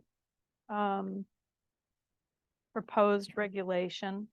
And there are specific areas, specific comments that were made that were not addressed. Specific comments of Mr. Chalder's that were made that were not addressed in the revisions. So having to do with the parking requirements of 1.5 spaces that are outlined in the regulation itself. Glenn's recommendation was to propose a standard more in keeping with Public Act 2129, plus a modest allowance for guest parking with the development, or submit justification for standards based on real-world examples of non-age restricted affordable housing units. The regulation, Mr. Childers' comments were that the regulation as proposed would limit information that the commission may require. I don't know why on earth we would want to limit ourselves from collecting information that would be pertinent to a particular application. So that to me is of concern. There were suggestions or recommendations to remove the language consistent with 830G on a number of the paragraphs in the text amendment, just because it's not necessary. And yet those remained in the proposed text. And with respect to the 40 years, our goal with the recently passed Plan of Conservation and Development is to go to perpetuity, not limit ourselves to 40 years. And so to me, that's probably the most important thing, other than giving up the ability to request information. And they did make a change based on Glenn's comment number 5 regarding revision to section EE 9A. But changes have not been made with respect to language in EE 10, paragraph B, with respect to dispersed equitably throughout the development to the satisfaction of the commission, was suggested language. Applicant should modify the language in subsection B to read completed certificates of zoning compliance, which are precedent to issuance of certificates of occupancy issued on a pro rata basis as construction proceeds, so that the minimum set aside of 30% divided among 60% AMI units and 80% AMI units is always maintained. I find that comment to be very helpful and important. Comment 6D, subsection C should be modified to read: the plan shall include but not necessarily be limited to affordability requirements and shall be in accordance with any standard housing affordability plan format adopted by the commission.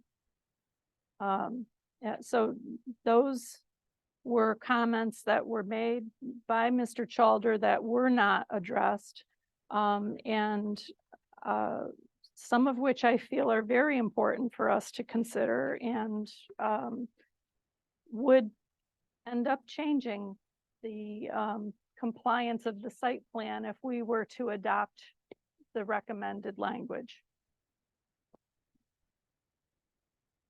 Very good. Thank you, Diane. Brian? Yes, so I guess my big concern, I guess, about even the special development district, if we were to consider that as text and put that on the book, would be that these texts are still being crafted for these parcels. And while they're just for these parcels, it doesn't mean it can't apply to other parcels in town.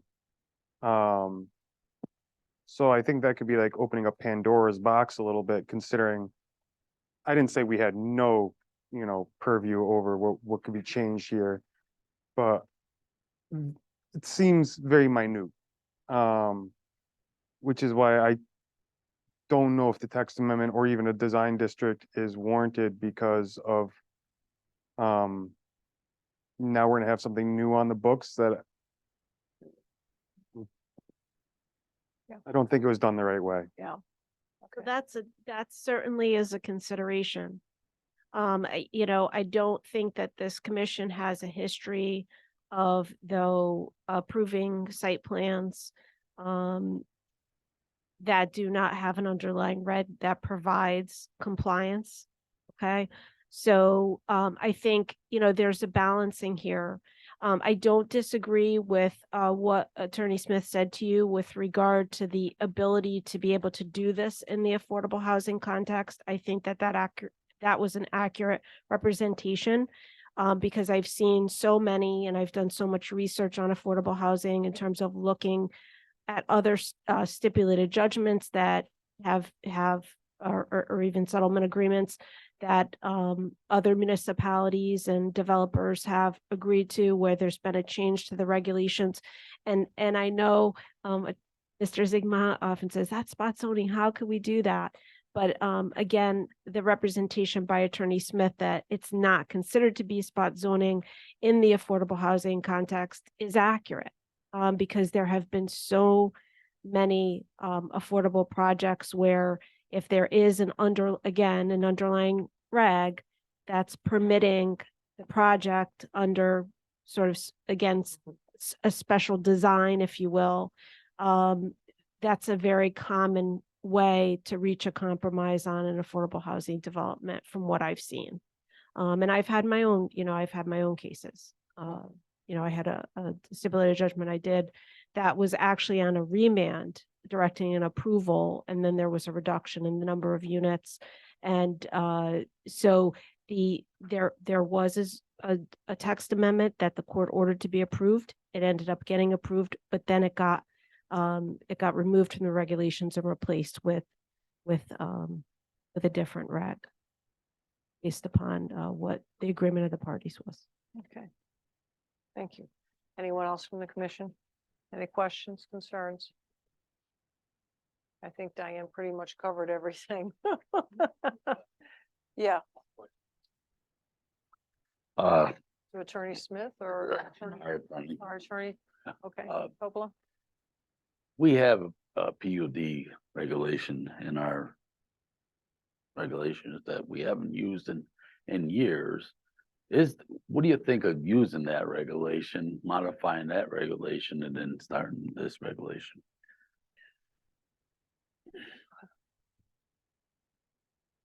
Because we do have a regulation in there, and I think You also have the infill regulation. we also have the infill, and we have two regulations, but the PUD, we have regulations on. I was gonna say, you waited till I sat down, got comfortable, and then. All right, there you go. I'm kidding. I think the challenge that we have, and I get to throw this back to Attorney Coppola. I think the issue here, that's not what they applied for. And so I think we end up with a notice situation that we noticed an amendment to, can't keep track of the numbers, Roman numeral 9, EE, whatever it is. But if we were suddenly, 11. was I close? Oh, Yeah, you were. You were. next time. But I think if we were to modify the approval to section whatever it would be, I think we've run a little bit further afield. So I do think we have some fences to stay within. And I think depending on your thought process, the fences that could work, I think in the way the commission might be considering is the same regulation was submitted 2 times with regard to each application. We can take that and modify each one, I believe, give it a different number, give it a different name, and make it site specific. And then it doesn't allow anything anywhere else in town. Because it's built off the regulation. I don't want to call it a PDD because it's a very special type of district these days. Yeah. But it would be a PDD-like regulation. Yeah, that's if the commission decided to go that route. Yes. And so I think, as Jennifer, Attorney Coppola pointed out, the statutes require that the applicant submit the regulation. And then at that point in time, there is some discretion on the part of the commission exactly how to deal with that. And also deal with the site plan, et cetera. And I think the third major component of all of this too is the housing affordability plan. So they all need to be consistent with each other, but I don't think you necessarily need to have to approve the regulation change. Okay. Anyone else? So again, I did mention, and it is entirely up to you whether or not you give guidance on this. But again, for your consideration, if where this is going, that this gets extended and the majority directs us to work on some sort of a special design district reg, then I think that we do need input on those bulk requirements and those other issues that I mentioned earlier, because I think that those issues were important issues to you. And you've also, heard from the public with regard to those issues. So I just bring back to that. But I did just have a quick conversation. I know Attorney Smith wants to address you, give you his thoughts on the notice issue, and then I'm going to make a couple more comments. Go ahead. Okay, for the record, Chris Smith, on behalf of the owner applicant. First comment, I just have four comments. The first one is that relative to your infill development regulation that you recently adopted, this application cannot be filed pursuant to the terms and conditions of that zone text amendment that you recently did. Otherwise, we would have applied under it. So as many towns throughout our state do have regulations that do permit for affordable proposals or proposals that are compliant with 830G, unless the various requirements and provisions of that text amendment comply with it, an owner of property or a proposed developer for a set-aside development, for example, under 830G, does not need to comply with that. And that's why, as the statute provides, you have to submit at least a set of draft regulations that will apply to your development. So your infill development, we can't apply under that and be compliant with it. Second, as far as modifications, that's limited to the properties under the PDD relative to notice. If everyone feels that this, under the text amendment, the text amendment can apply to more properties than the two properties, this property 1906, that's the co-application relative to this text amendment that is the subject of this public hearing.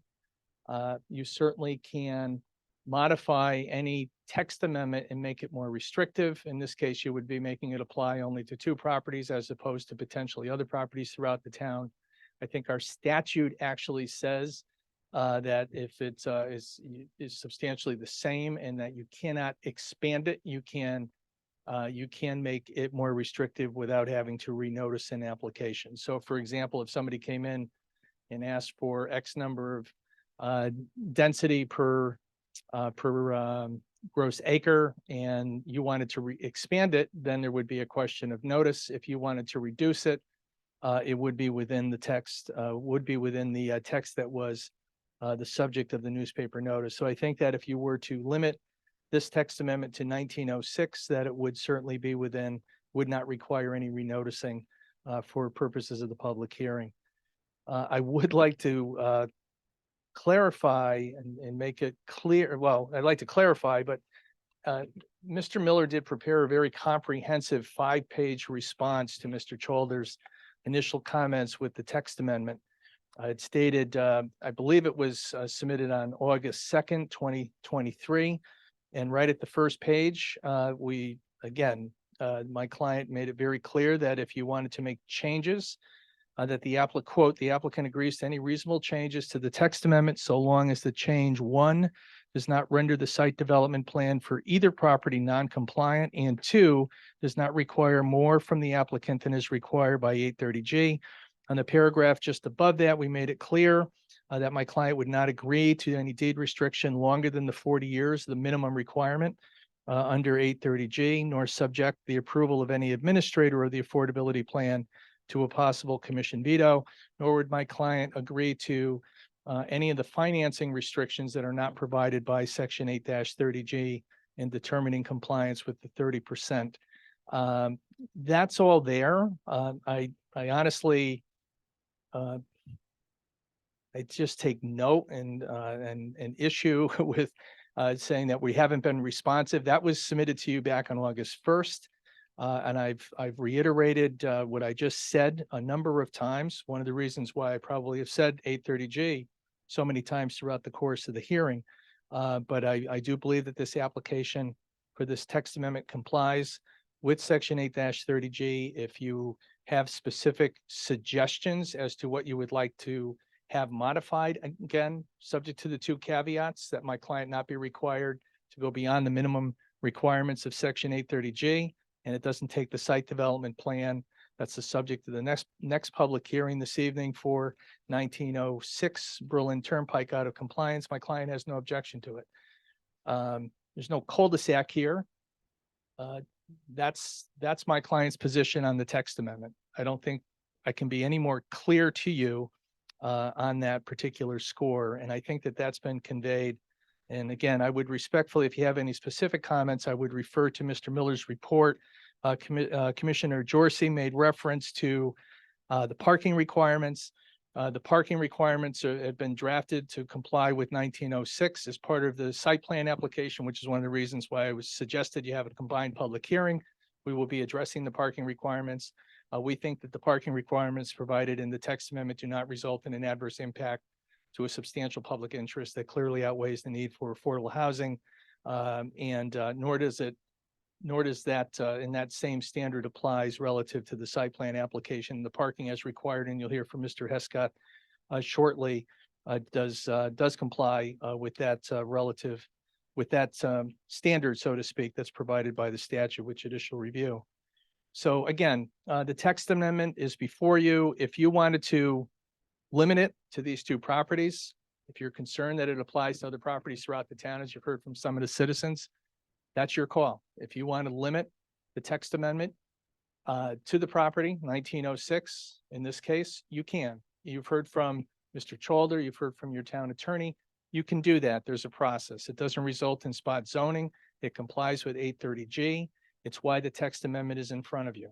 To apply and provide for guidance and restrictions and regulations that will govern the site development proposal for 1906 that's before you. That's required by the statute. That's why we filed, my client filed that with this commission. It's not to be applied anywhere else throughout town if you don't want it to, and you certainly have the ability to do that.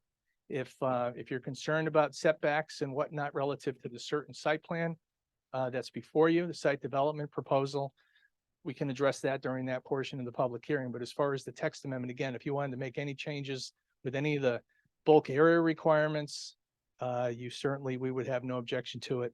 Again, as long as it's consistent with the site plan in front of you. So in closing, I respectfully submit that you have options relative to some of the concerns that you've articulated. If you decide you want to go down any of those particular paths, you certainly have the ability legally to modify and approve the zone text amendment, so it only applies to this property, 1906 Berlin Turnpike, and you can make any modifications to it that, again, do not take the site plan out of compliance, nor impose any additional restrictions other than the minimum restrictions provided by 830G.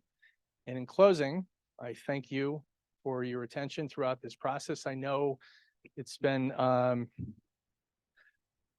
little challenging in light of the fact that it's not a straight up zone text amendment as your recently adopted infill proposal was. This is an application or a text amendment that's been filed to be consistent with the site development proposal that's the subject of the next public hearing concerning 1906 Berlin Turnpike. So again, thank you for your time and patience in going through this. And again, if you have any additional questions, more than happy to make every effort to respond to them. Thank you. Commissions have any additional questions or comments regarding this application? I think we pretty much had it hit on everything. Anything else? Diane? Well, since we should be closing this hearing tonight, I think we need to have a discussion about whether or not we want to request an extension and see if we want separate regs drafted. Okay. With setbacks or, to address all the concerns that we All right. stated. So we'll just sort of do a straw poll and we'll see what the consensus of the commission is. Do you want to, do we want to just vote on this or close the public hearing? Or do we want to leave it open so that we can manipulate the text amendment and work it out, address our concerns through the text amendment. So who wants to go first? Any comment on that? Jill? Yeah, I agree with Diane that it may be helpful for us to consider adding our comments to the text amendment to make it maybe a little more in line with what we might like it to be, but yet keep the 830G in mind, and see if we can ask for that extension. Okay, anyone else? Want the straw poll? Madam Chair? Yes. It would be my vote to not extend. I think we've all pretty much said our concerns. I'm not quite sure if there's anything that we could change to this text amendment that would not affect the site plan to their liking. Okay. And Mr. Hamel, how you, I'd like to see it come to vote. okay? Mr. Rogan, anyone else?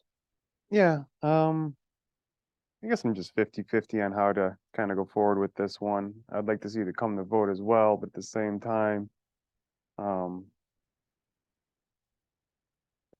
if they're saying do separate, text amendments for the different properties, and we can really make it site specific and not worry about spot zoning, I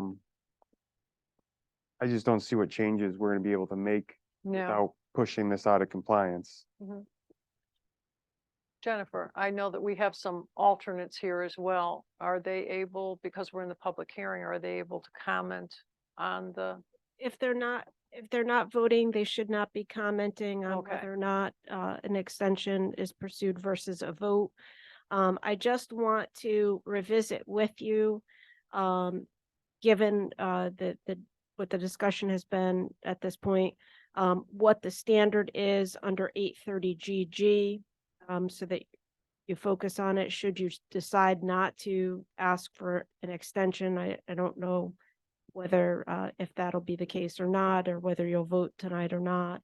If that is the case, that you don't pursue a request for an extension. But GG, again, upon an appeal taken under subsection F of this section, the burden shall be on the commission to prove, based upon the evidence in the record compiled before such commission, that the decision from which such appeal is taken and the reasons cited for such decision are supported by sufficient evidence in the record. The commission shall also have the burden to prove, based upon the evidence in the record compiled before such commission, that 1A, the decision is necessary to protect substantial public interests and health, safety, or other matters which the commission may legally consider. B, such public interests clearly outweigh the need for affordable housing. And C, such public interests cannot be protected by reasonable changes to the affordable housing development. Or 2A, the application was the subject of a decision from which such appeal was taken would locate affordable housing in an area which is zoned for industrial use, so that does not apply, and which does not permit residential uses. And B, the development is not assisted housing.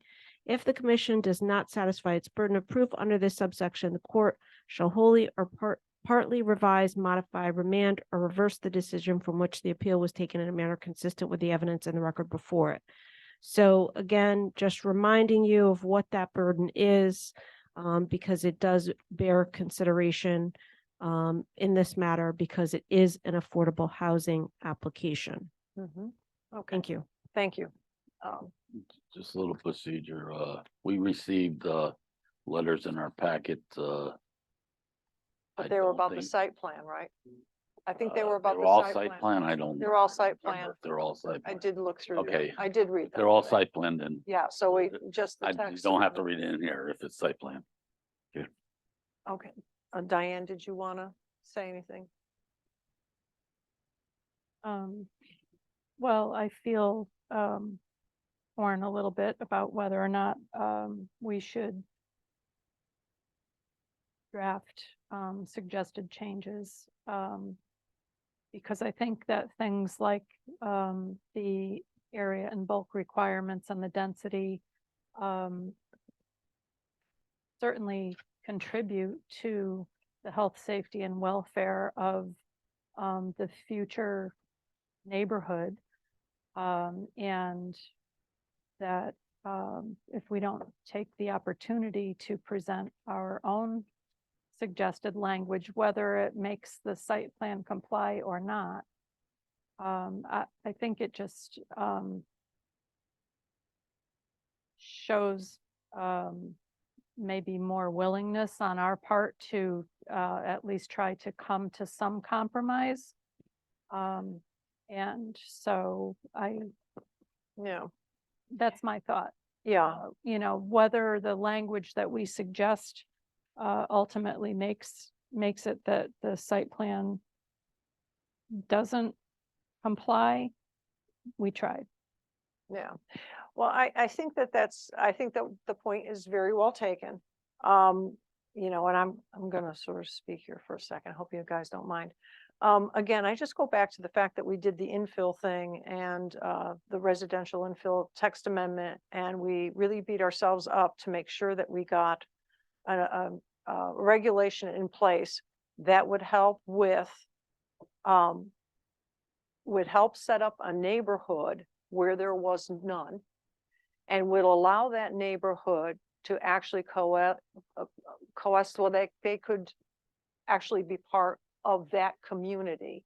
And I think that's really important that we don't lose sight of that, because all the projects we have done with the affordable housing and all the apartments or whatever that have had those mixtures in there, there's always been the feeling that whatever the development was would be part of a community, and they would be able to have like a community or a common ground where they could they were going to establish like a fire pit area, or just do like a park-like little setting, so that if somebody came home from an apartment and they wanted to take the dog for a walk, there was a designated dog walk, there was a designated area, and they'd meet their neighbors. And if they wanted to have a glass of wine in their hand, who the hell cares? It's their community.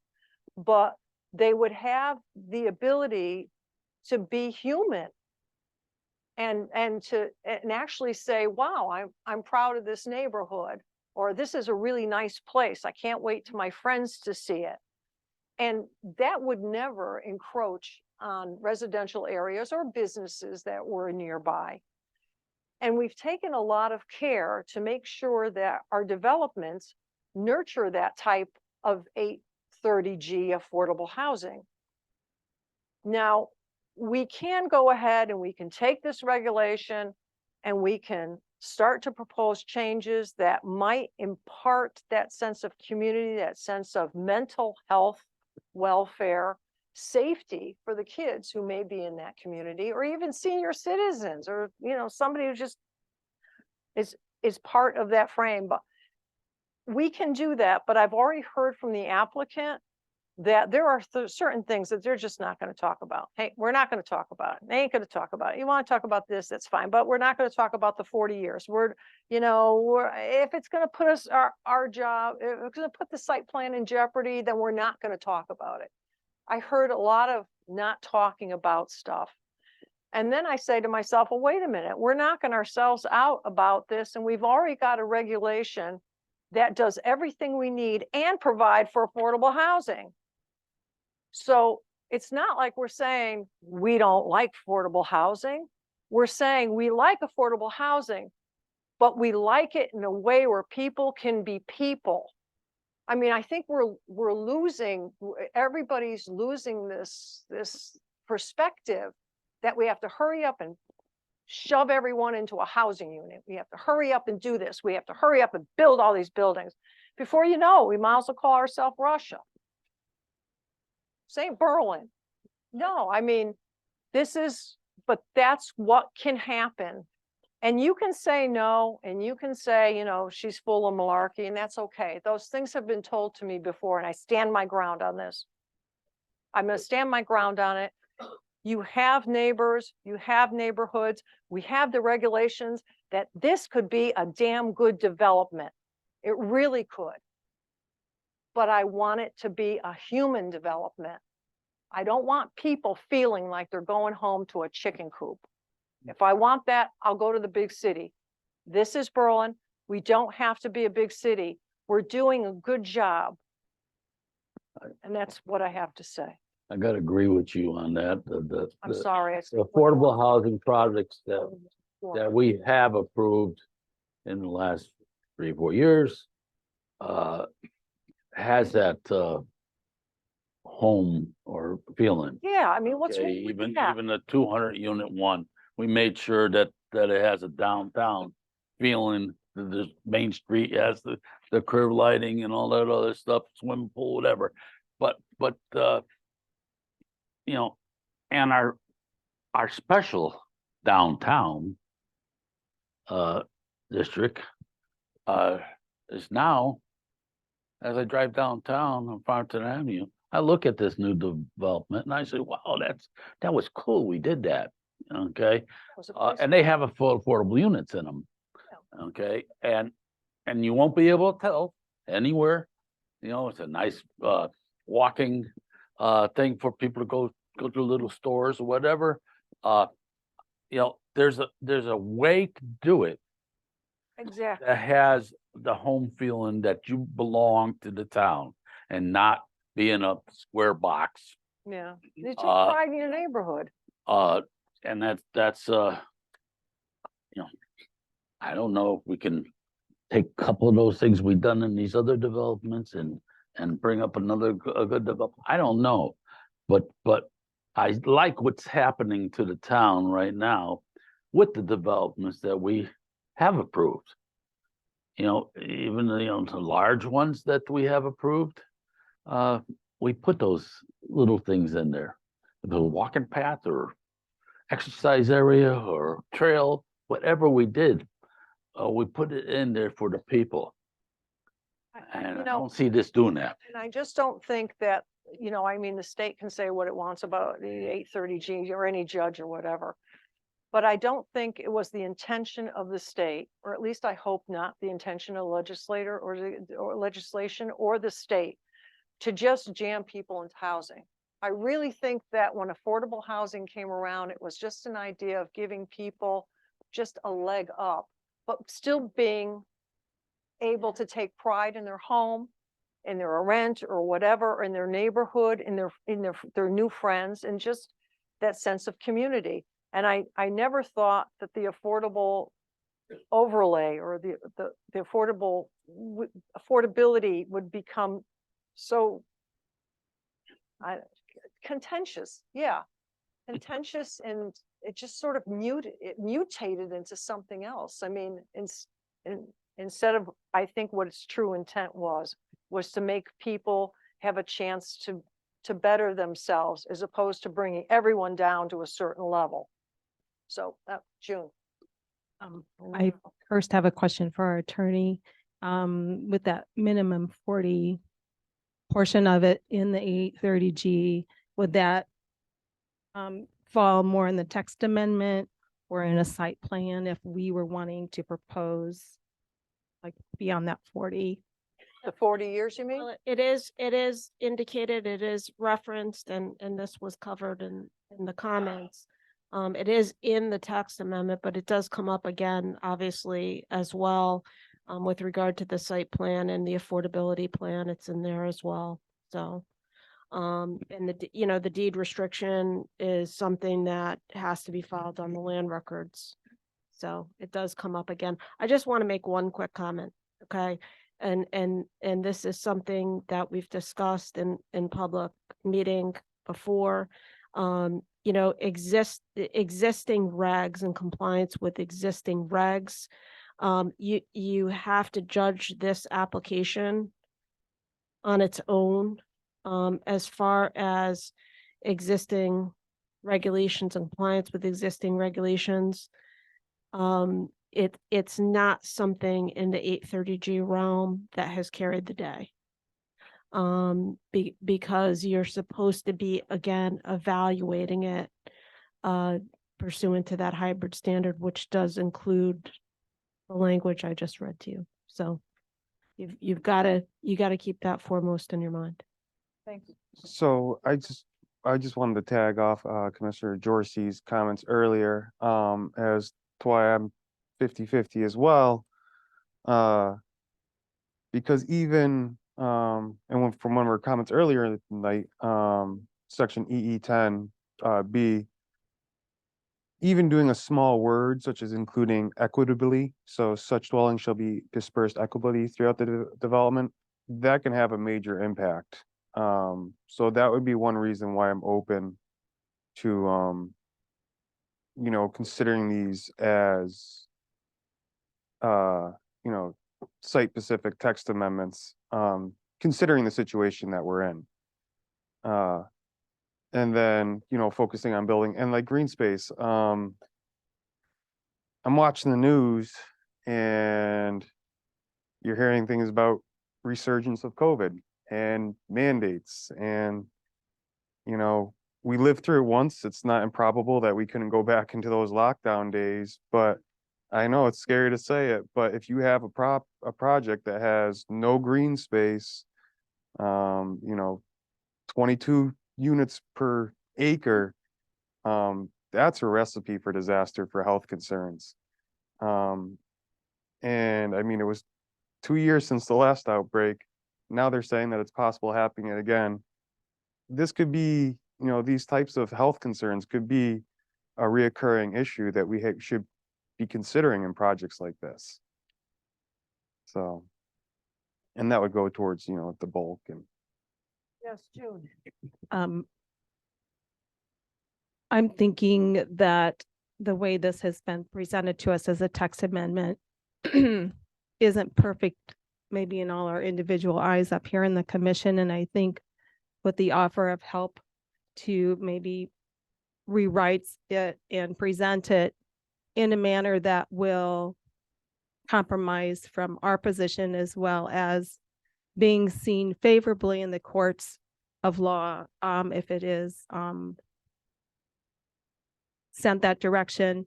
I think although we want things specifically for our community and that's how we would ideally want it to happen, that may not be the way Connecticut's going. And so we need to meet and find a way to minimize dangers like 90% of the gross lot area and so forth. There's just so many things that can cause dangers and safety concerns that if we can work on it just a little longer and get an extension, get input, that we might be able to fit something that will help in the future going forward.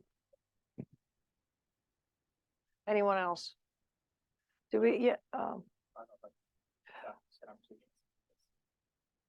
I don't believe is he voting on this? No. I don't believe so. Yes.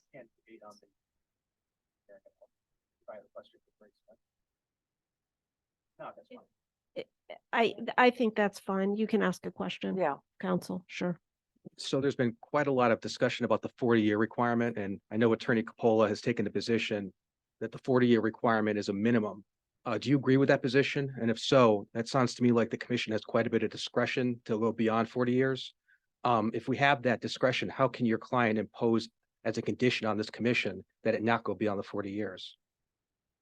I don't think that it's a requirement. I don't think that it's a minimum requirement that authorizes the commission to go beyond that. I think if the applicant meets the 40-year requirement, meets the income requirements for set-aside development, which is much different than a government-assisted proposal or assisted housing. Mr. Commissioner Zigmont, I think, was referring to with CHAFA, a type of programs that are sponsored, that are subsidizing development. This is a set-aside development with deed restricted units, which, as Mr. Miller's information to you from 2002, I think it is, you had 21. Now you only have 4 all those years later, 20-something years. But to be more responsive and specific to your question, I think that all my client has to do is or any applicant under 830G is to meet the 40-year requirement. And if the commission wanted to go beyond that, like any other application, or you under 830G, I think you'd have to satisfy your statutory burden proof to demonstrate basis for that. And unless you had a basis that complied with the language that Attorney Capola read to you from 830G governing appeals, I don't think you would have a basis for it. So I think any applicant, just as if they come in with 30%, 15 at 80, 15 at 60, I don't think the commission has the discretion. They can ask the applicant certainly. But I don't think the commission can say, we're going to deny the application unless you get 100% or 80% or 50%, or instead of 40 years, make it 50. That's perpetuity for 100 years or something. I don't think that you have the ability to do that.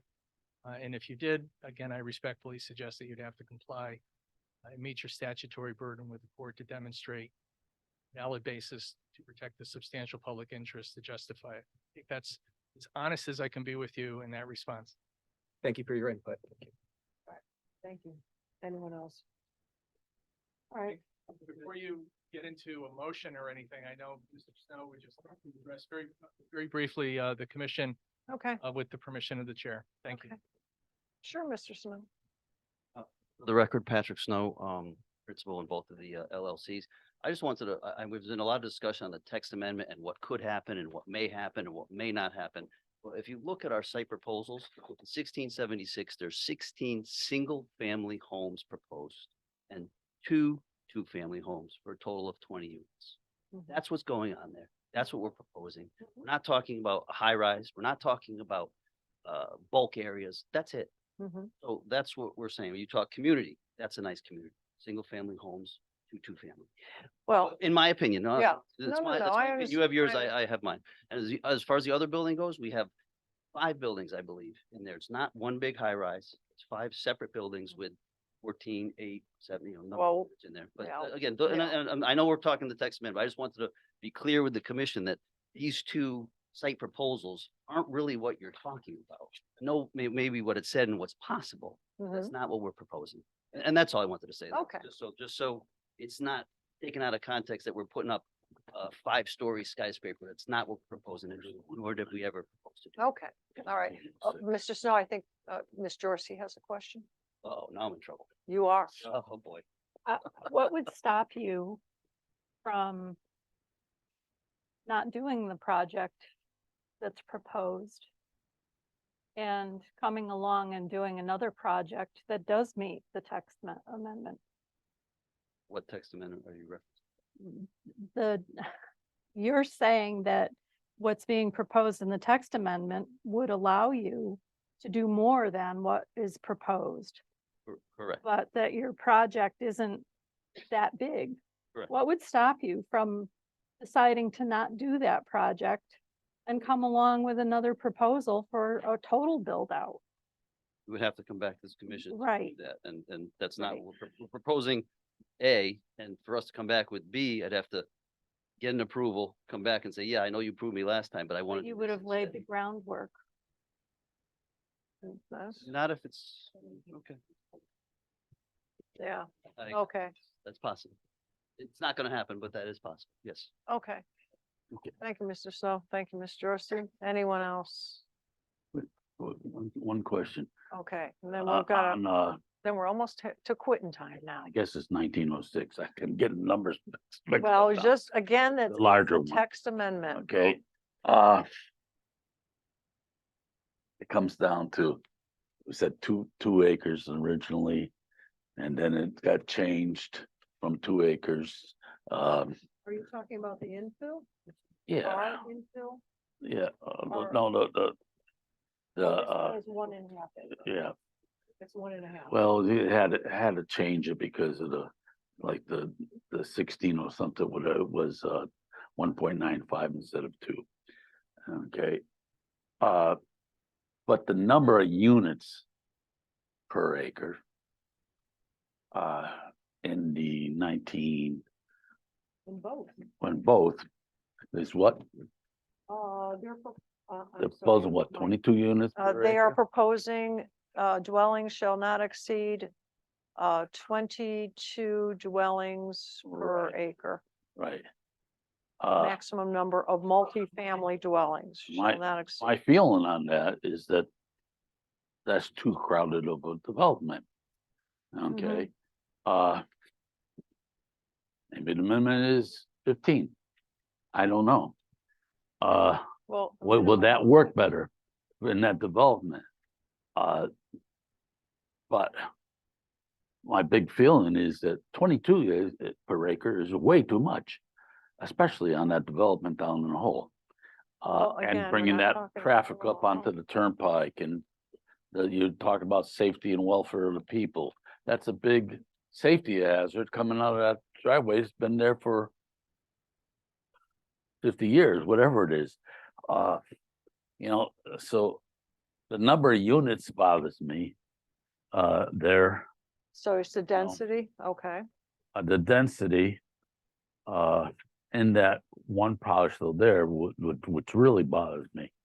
The other parcel, they've changed their mind a little bit and, maybe it's workable, but that first one, 22 units per acre, that's way too much. Okay, all right. Okay, so, so we covered a lot of territory. We covered the bulk requirements, we covered the health, safety, welfare, community sense, the density, along with, multiple, considerations that Ms. Jorsey had brought to the forefront at the beginning. But that, okay, so I mean, we're still at the crossroads here, guys. Are we closing the public hearing? Are we asking for an extension? What is the feel for the commission? Because we really do need to.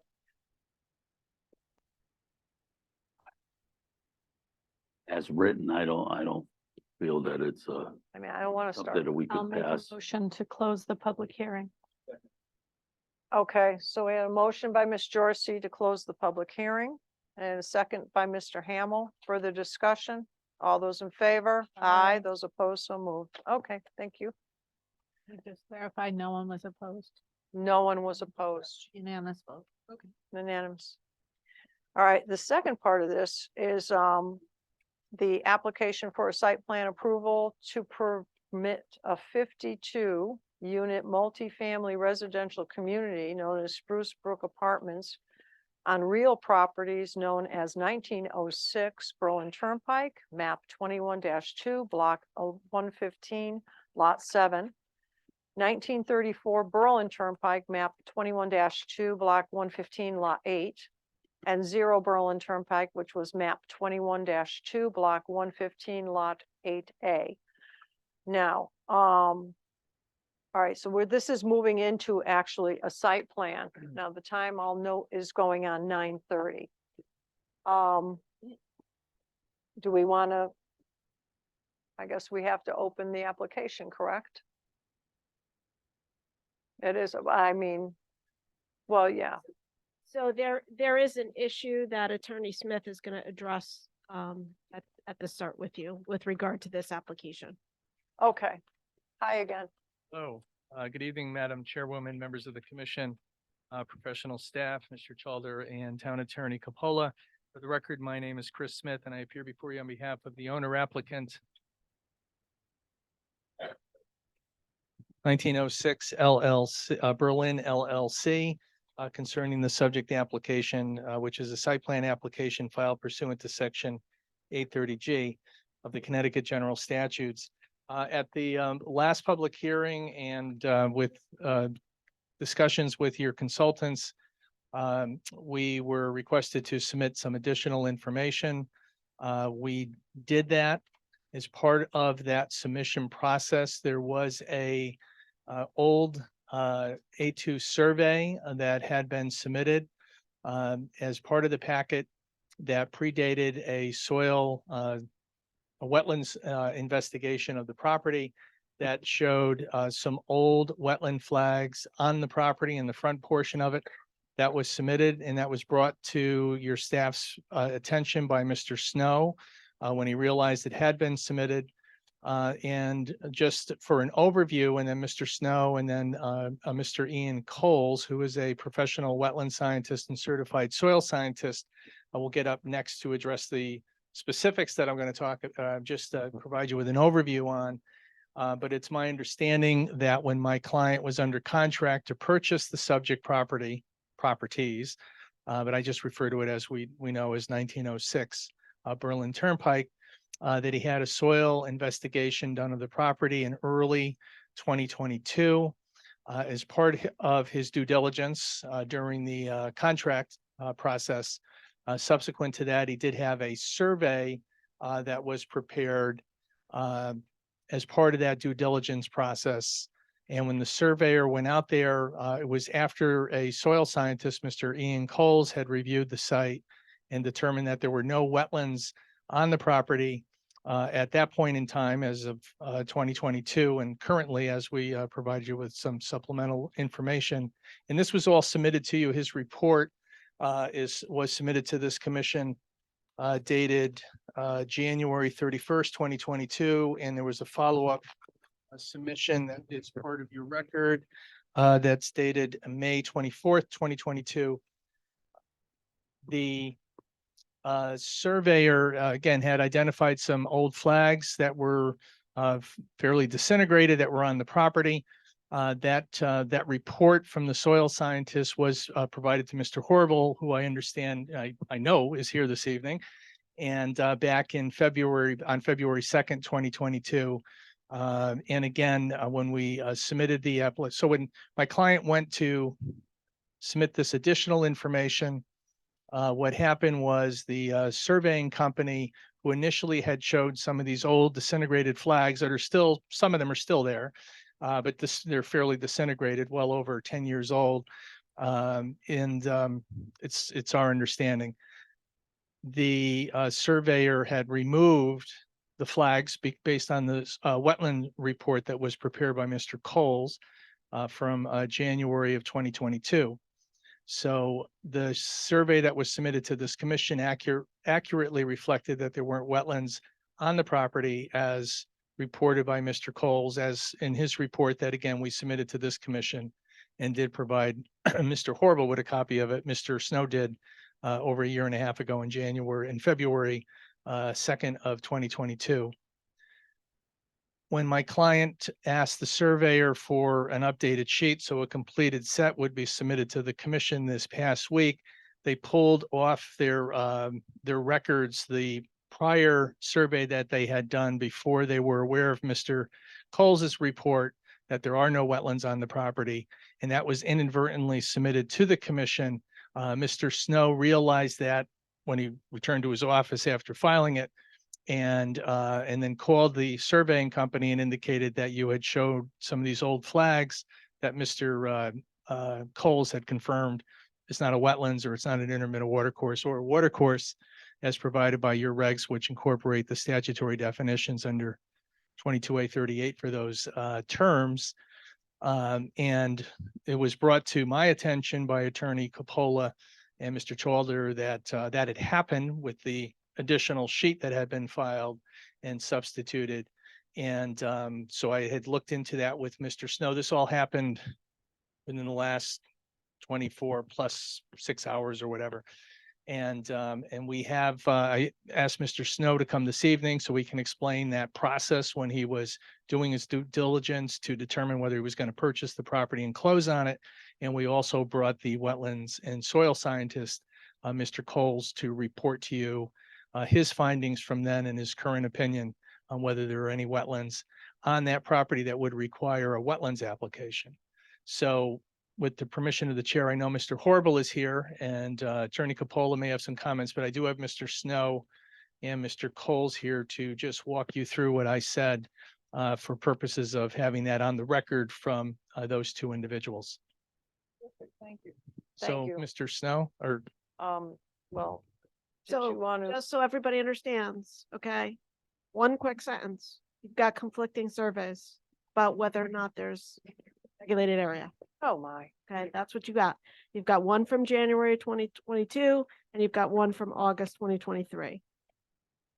But you're gonna hear from a soil scientist. See what he has to say. Those surveys were prepared by Ken Sear.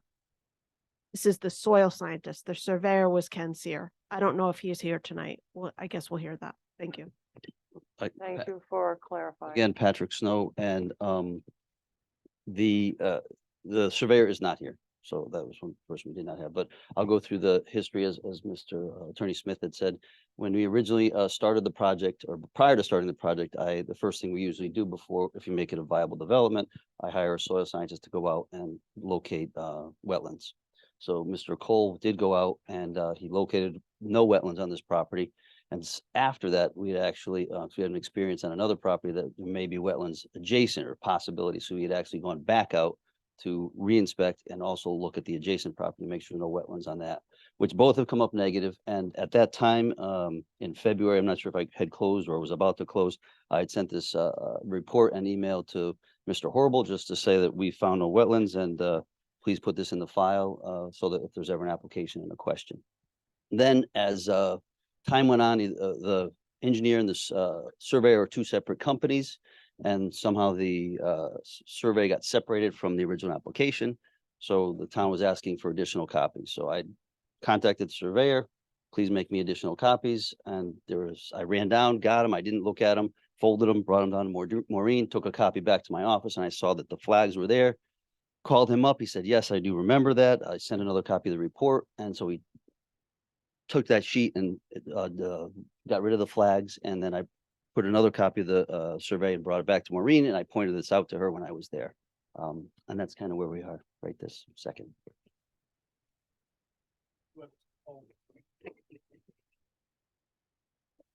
Okay. Oh, Oh, boy. is that where you're supposed to go? Boom. Graceful.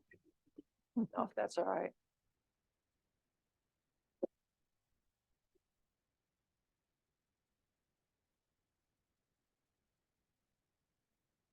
Good evening. For the record, my name is Ian Cole, professional soil scientist, professional wetland scientist out of Middletown, Connecticut. I am the soil scientist of record for this application and for this project.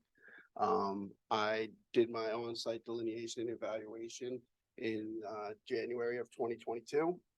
And as the applicant had stated, I did a follow-up one in July of 2022 also.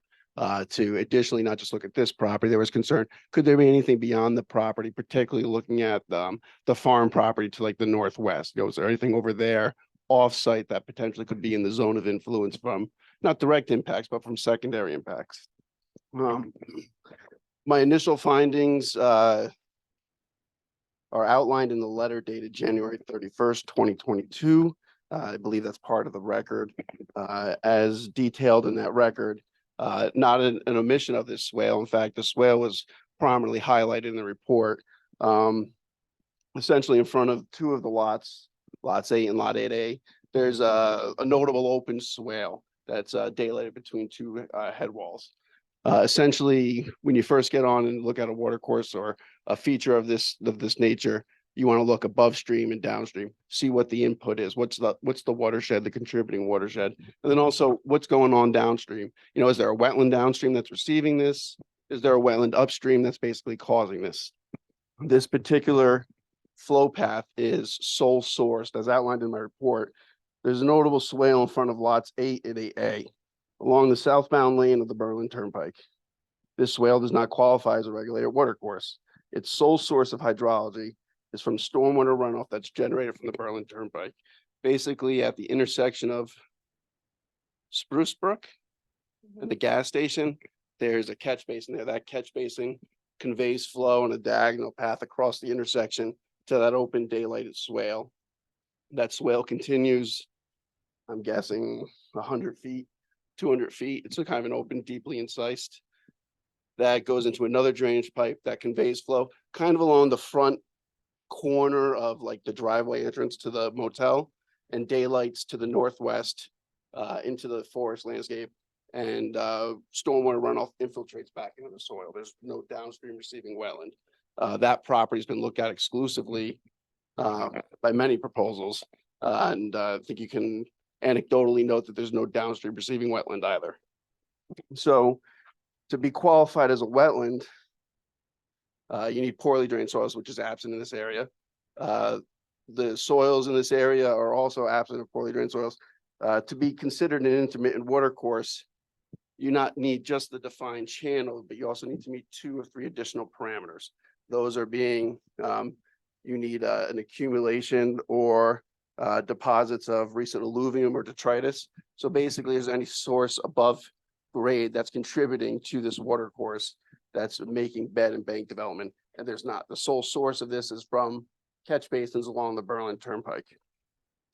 The second characteristic would be, is there the presence of standing water or persistent flow that's longer duration than a particular storm incident.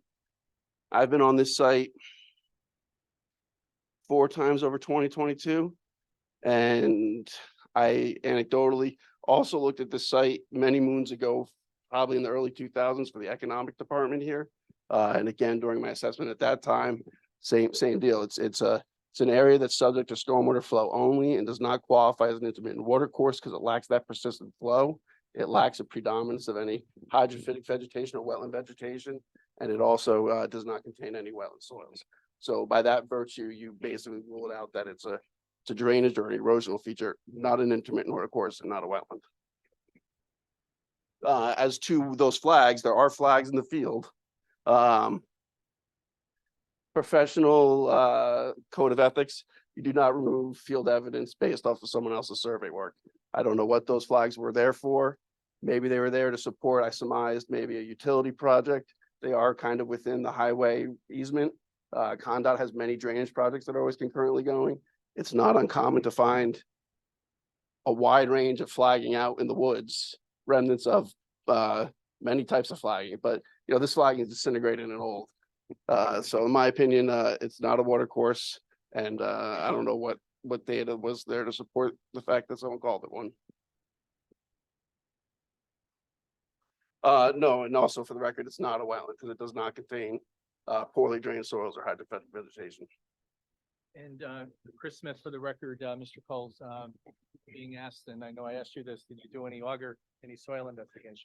Yes, I mean, as part of your performance there on the site, you take an auger location, a soil sample down to a depth exceeding 20 inches so that you can look at the profile there. So the soil there is consistent with the Natural Resource Conservation Service. Basically, they're euthynt soils, man-made soils.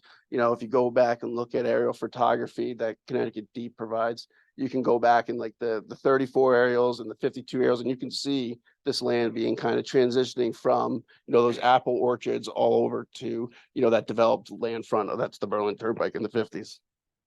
Okay. And do you have your resume that you can put into the record? I do. And just a clarification, when you made reference to the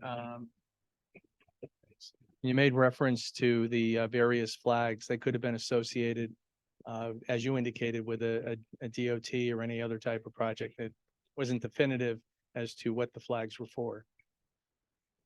That's correct. One would not be able to tell. I mean, I'm surmising that, you know, generally the remnants of pink flagging that's disintegrated pink generally is reserved to designate a wetland boundary kind of in the survey field.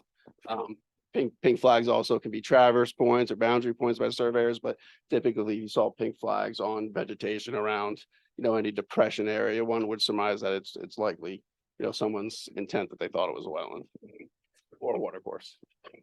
Thank you. Thank you very much, Mr. Cole. Can I Would like- ask him a question? Certainly can. Okay, we're talking about the northern Pouset piece property. There's two chunks of property there, right? And the one with the house on it. Are we talking about that piece of property with flags? Or the northern one? We'll get it back up. Hang on. Okay. Sorry.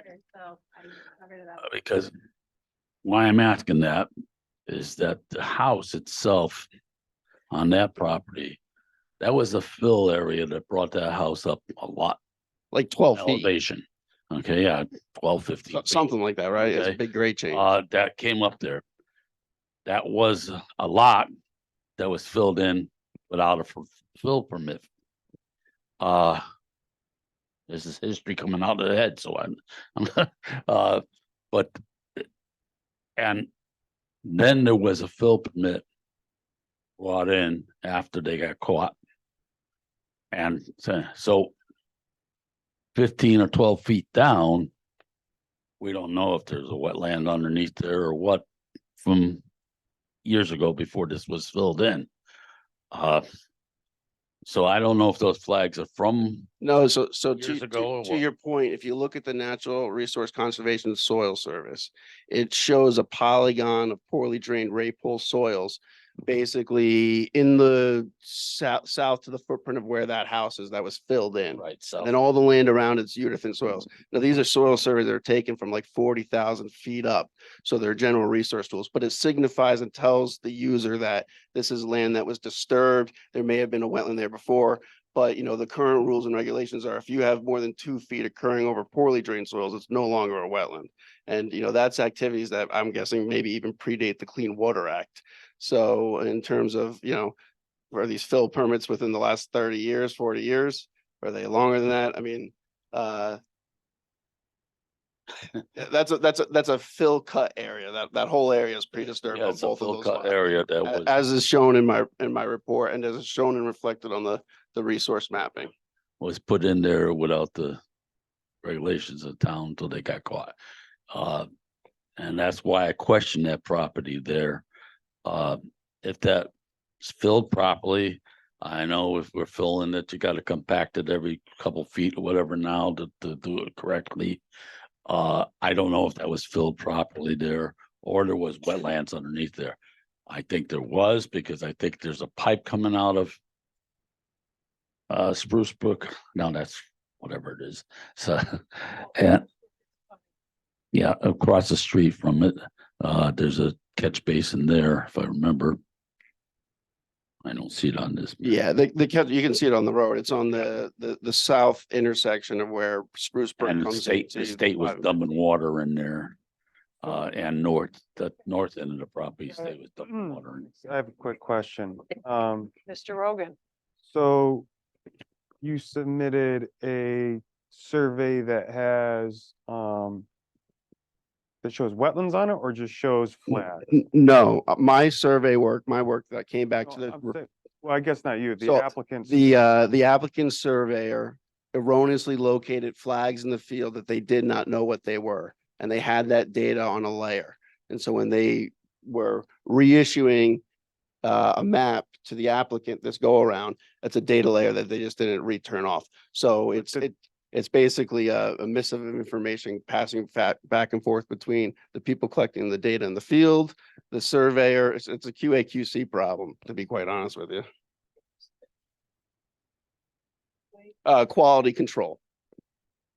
You know, That wasn't a distinguished layer as wetlands, or was it? not by me. I did not designate I'm any saying- wetlands I'm on this saying site. Whoever did that last survey that, yeah, No, he just located wetlands flags is what he located, the surveyor. okay. This is the soil scientist who would say there is or is not a wetland. So the Yeah. surveyor went out, he sees a pink flag, he puts on his data WF, wetlands flag. Yeah. That's what happened. And then when I presented him with Mr. Cole's report, he took that layer off so that initially there was no wetland flags on the A2 survey. Oh, yeah, I'm just curious about the other one that you mistakenly submitted to the town. That's the one. This That's is it. it. That's the one we're talking about. This is dated January 17th of 2022, and it's certified by Ken Sierra as an A2. So this is what they're talking about. So he himself is not here to tell you what he based it on. Well, again, he identified, Chris Smith, for the record, the surveyor identified some of the wetland flags, old wetland flags on the property. And then he was presented with a soil report indicating that there are not any wetland soils, or does that serve as qualify as an intermittent water course that would make it a regulated area. Which is why he took it off, because he was just relying on some old flags that were there. He didn't go out, surveyor doesn't do the wetlands survey. That's up to a wetland scientist. So he was presented with that information, took the flags off because there's not a wetlands there and it's not an intermittent water course as provided by state statute, which or what your regulations incorporate. Unfortunately, when just what caused the confusion was when they ran off the new copies for Mr. Snow to be submitted to this commission, they went back to, as whatever they call it, a prior, my words, a prior version before the wetland information was provided to the surveyor, and that's what was submitted. And then Mr. Snow resubmitted the accurate survey, and we were asked to explain the difference between the two and what happened. I respectfully submit that Mr. Snow, I didn't know Mr. Snow at the time, but he was doing his due diligence before he bought the property. Wanted to know where there were wetlands, if any, on the property, which is that's the first thing I would tell the client to do. And then after that, you go and have a survey done to see what's on the property, see if there's any encroachments from your neighbors. And then if you're satisfied with what you're buying, then you go and close on the property. I think that Mr. Snow has been transparent all along. He did provide Mr. Horrible with a copy of that report of Mr. Coles from January of 2022. I know Mr. Horrible is here this evening, and that was solely for the purpose, I think, of creating a record, not only with the Wetlands Commission, but in the event Mr. Snow were to come to this commission with an application, there would be a record going all the way back to that time period and being brought current today that there are no regulated wetlands on the property where any of the conduct associated with this proposal would require a wetlands permit. Thank you. So I did ask, I think Glenn should address you too, because he had flagged this. I don't know if any of you, I'm using the word flag. No pun He intended. had, no pun intended. He had pointed out that there was an issue here, so maybe he should address you first. But I did ask Jim Horrible, who is obviously, he's your wetland enforcement officer, the duly authorized agent for wetlands, your Wetlands Commission. So I did ask him to attend, so he could weigh in on this as well. But maybe you should hear from Mr. Chalder first. Maybe that makes the most sense.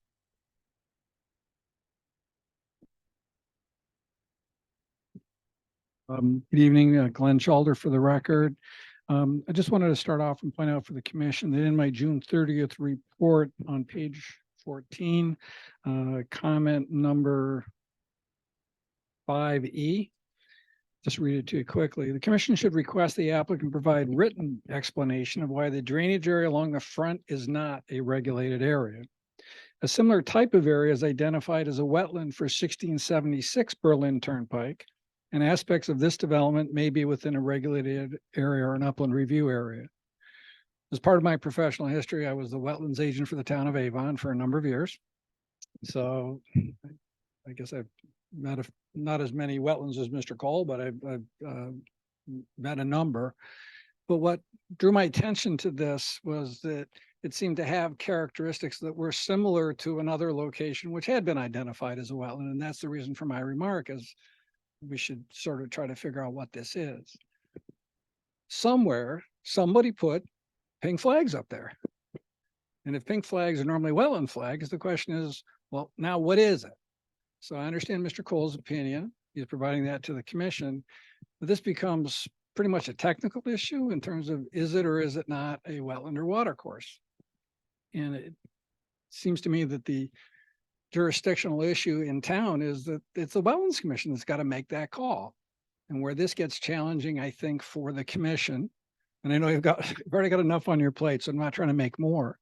But the statutes do indicate that a planning and zoning application, if it involves land which is a wetland, has to go to the Wetlands Commission no later than the day it comes to planning and zoning. So we find ourselves, I don't want to use the word cul-de-sac again, but we find ourselves in sort of a unique situation now where if it is in fact a wetland, or somebody thought it was a wetland at one time, we have a procedural defect in the timing. And if it's not a wetland, then the people who should make that call is probably the Wetlands Commission. So this issue's been on the table for 60 days anyway, from my June, I think it was June 30th report. Yeah. So I think the issue here is one that needs to be resolved, but I'm not sure whether it's the commission's job to do so. Because I think the question is, if it's a wetland, does the Wetlands Commission have jurisdiction, yes or no? And they're the ones that decide that. And then once that decision is resolved, that the commission is right back, on the issue, so to speak.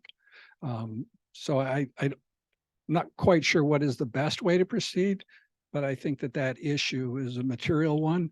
And no matter how much testimony you got on whether it's a wetland or not, I just respectfully don't think it's within your jurisdiction to make that call. Okay. So. Sound advice, so I'd have to say, go ahead, Jennifer.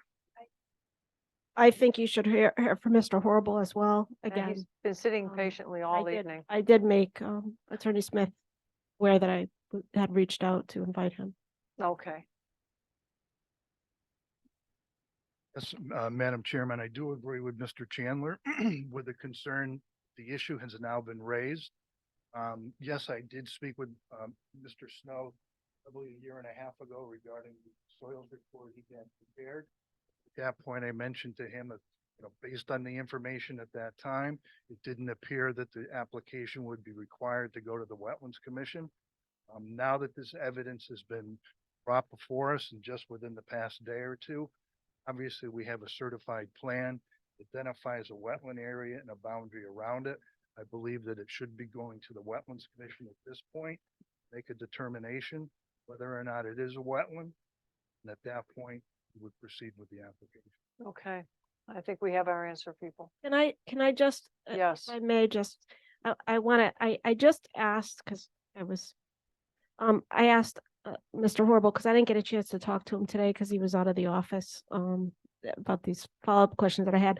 But I was wondering, because Attorney Smith and I had talked and he had advised me that that Mr. Horrible had received the January 31st report of Mr. Cole. But did they give you a copy of this? The first time we saw this print was, I believe, yesterday. Okay. Yeah, because what would you have done if you had gotten a copy? Because I know with 1676, wasn't there, like, initially there wasn't anything identified and then there was, right? Correct. So you went out, right, when you figured out, At that point, yeah. okay, so if you had received a copy of this, when you received in the report from January 31st of 2022, again, Mr. Cole's report, wouldn't you have gone out if you had seen this? Yes, they would have. Okay. Okay, thank you. So there's not been any boreholes or anything put in down there to see what's underneath there. It's up some flags on top, right? At this point, correct. Yeah, so there's, no boreholes, see if there's wetlands. But I'm- To wetlands to go.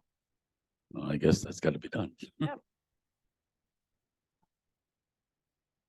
Okay.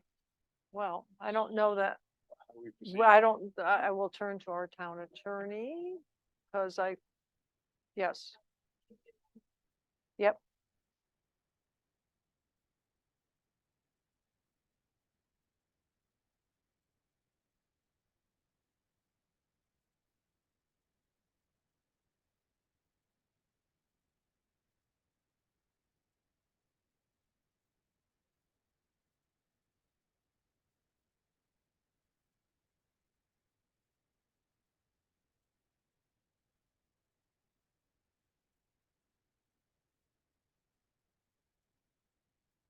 I kind of wish we had music on hold so we could, dun, dun, dun, dun, dun, dun, dun, dun, dun. I, absolutely. I'll have to look into whether Zoom has music you can play as background. They have some. I need one.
Won't light up. All right, so, do you want to, So Attorney Smith will address you with Okay. regard to the way we're going to proceed. all right. Thank you. So, good, Madam Chairwoman, for the record, Chris Smith, on behalf of the owner applicant, what we we'll do is we will go to the Wetlands Commission for confirmation that this is not a wetlands that would require a wetlands permit. And then we'll come back to this commission if it permits, if that's the determination. What I would respectfully request, since our consultants are here this evening, I don't think it would take too long, but we did submit responses to the commission, to the engineering consultant and Mr. Cholder, some of their comments. And if they can just briefly summarize those for you, at least that'll be done. So if we can resolve this issue that we're talking about with the mapping, then at least we will have done that. Yeah. And I think we'll be receiving whatever final comments the commission and your consultants may have at that next meeting. So with the permission of the chair, what I'd like to do is have Mr. Danville from Zubac Engineering walk I understand that you just announced the 10 o'clock. We're going to curfew to visit, and we're right at the 10 o'clock mark. But if we could Have a few more minutes. if we could, Mr. Ville, Mr. Hescott is our traffic person, or a consultant expert, and Mr. Miller can incorporate, he can either just summarize his comments, or we can let his comments that were in writing that was submitted to you already just stand on their own. Yes. All right. Thank you. Okay, I think we can. Yeah, we can go a few more minutes. Can I, Oh, Yes. Dan. can I just note for the record, that Attorney Capola is now distributing the comments received from your engineering consultant on the revised plans that were distributed, Okay. this past week. And He came back from vacation and has written those. He's also online as well. I'm not sure we'll get to him. No, but I wanted to make sure those got distributed and gave a copy to the applicant as well. They just hot off the press right before the meeting after we put your supplemental packages together, which is why they weren't there. And I just do want to note on the print I made, he was still working on edits, and the dates might be confusing, but they're all comments on 9/6. Okay. He writes 9/6. There's a couple of times it's written as 9/26. Yeah. The letter's dated 9/7. It's a 9/7 report with 9/6 comments throughout. Yeah. Joan, I question if, because procedure, I Go have ahead. this in my mind. I'm supposed to go to wetlands before we hear. And I don't know if we should hear more because it's found out that it should go to wetlands and get a decision. Hmm. So that's my question, is it Is it a proper? to don't hear no more, or is it deny without prejudice and let them come back after the wetlands decision? I mean, either or, it's the same thing basically if you just don't hear anymore, or you deny without prejudice and they can just bring it right back in once they get the decision on wetlands. So I don't know. That's a valid point, because if the clock is running. If Just- I, just- oh, thought you were done, Mr. Yeah, no problem. Go ahead. ahead, go ahead, ahead. Attorney Smith. So to just respond to the question, I think the issue or question that's been raised is whether there's a wetlands on the property. And you've heard from your consultants and town attorney that probably the agency to decide that would be the Wetlands Commission. Yes. So that's the decision they're going to be making. We don't have to at the moment submit an application to them. So again, just to keep this moving, I don't think it's going to take that long for us to go through the responses. We just received YRC's comments obviously now, as you did. Yeah. And that's fair. People are entitled to go on vacations, and we just submitted some of the material last week. But if your consultant, Mr. Hanfield, I believe, and Mr. Chalder and you can hear the responses, then if we need to elaborate further or to address any further comments, we can do that at the continued hearing, assuming that we do proceed at that point in time. Okay. I think it is entirely up to you. Obviously, there's looking to take care of this because they do have people here. Yeah. Brandon is on, Glenn is here as well. So, and I'm not quite sure what's gonna end up happening on Tuesday. It may be that Wetlands wants a third party to take a look at this Yeah. and, you know, I'll be prepared for that. I'll attend the meeting. But, you know, just to give some advice with regard to that and see if, you know, I can do a little legwork before as well, given what's occurred. Again, this is arised, you know, Yeah. the past couple of days, so. And Maureen, our bewitching hour for our bylaws is 10 o'clock? It's 10:30. Okay, so we have a few minutes. You did look that up? Remind me to change that. And I will note What? that there are Gonna need 39 an extension. on- 39 extension days remaining for Yes. this application. So the 39 takes you through the October wetlands meeting, if I have the wetlands meeting as the right date. It's, I believe it's the first Tuesday. It's Yeah. October, yeah, October the, So it's probably It would around, take you past the October 12th meeting that you just scheduled. Your own.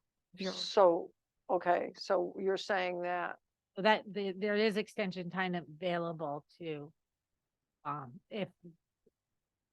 to take you warranted, beyond the to October. Take it beyond even an October wetlands meeting if that's necessary. yeah, because there's no way, Because you scheduled a meeting on the 12th at the beginning of the. yeah. Commission, what do you want to do? Boop, boop, boop. While they're here, let's listen. Thank you. very Okay, we'll listen, because we have to the 10:30 mark. And that's bylaws, and we'll change the bylaws. Okay. All right, so hang in there, guys. I know some. No, everything's gonna. Good evening, Commission and Yes. town staff and council. For the record, my name is Daniel Vill, professional engineer with Subic Inc., representing 1906 Berlin LLC. We are in receipt of town comments dated July 19th and letters from your two consultants, Yantic River and Glen Chalder. Running down or walking down the comments, you should have a letter from me dated August 10th. And I'd just like to note that the health district's concerns about fuel tanks and septics and wells demo will be coordinated with the building department. We had a meeting with the fire marshal where site plans were reviewed, so in your revised plans, you do have turning figures that were to the satisfaction of the fire marshal. We'll also be including pervious grass pavers to support those heavy vehicles for the emergency access drive at the south end of the site.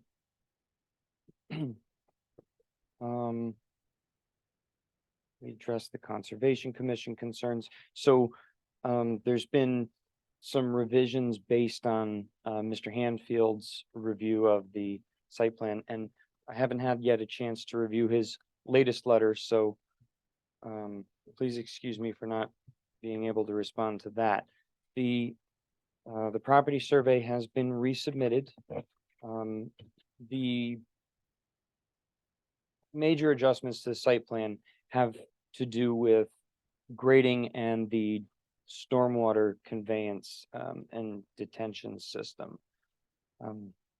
Mr. Hanfield expressed concerns about steep slopes and lack of shelves in the perimeter of the perimeter of the buildings.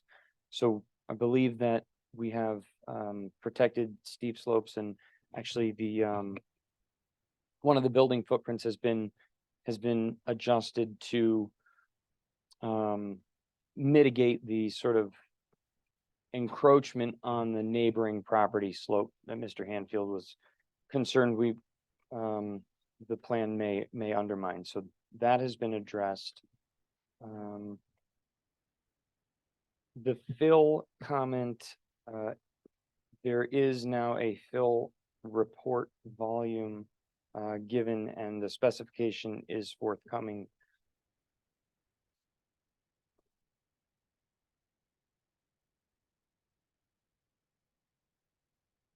Lighting plans have been submitted. and utility plans have been updated. Mr. Hanfield requested that proposed grading be added to one of the utility figures.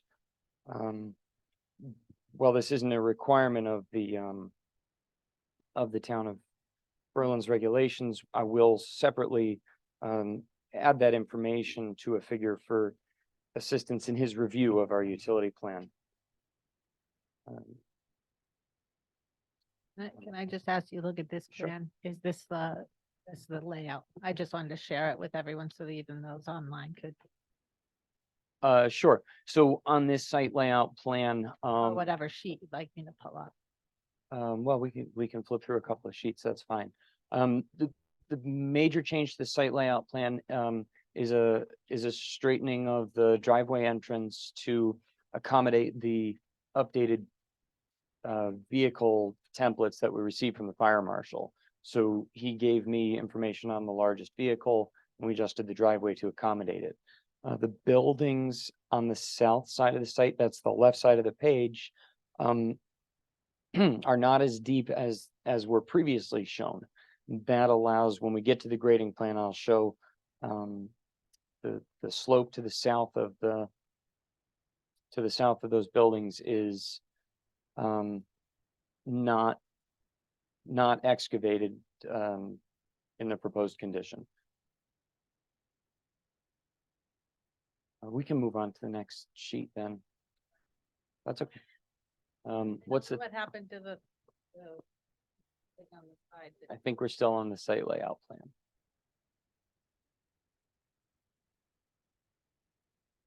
All right, that's a grading plan. What we can't quite make out at this level of detail in the figure is that the slope to the south of the property will not be undermined. We've added some level areas in the rear of the buildings. Is this the latest? I thought it was. Yeah, That's yeah. What my question to you was. It is. Yes, it is. So there's some shelves at the rear of the buildings, as requested. Mr. Hanfield requested some additional details about my drainage calculations. He and I will supply those requested additional details to him. The impacts of those recalculations would be a minor change in the volume of the detention structures, which were a major concern of his. They've been moved about 10 feet further from the rear retaining wall and further from the building at the northeast corner of the site. So while the volume of the detention structures is not final, we do not expect material changes to those or their layout. I think I've covered the major items that he requested. And looking at Glenn's comments regarding earthwork, the import volume has been quantified. The procedure for compaction testing is forthcoming.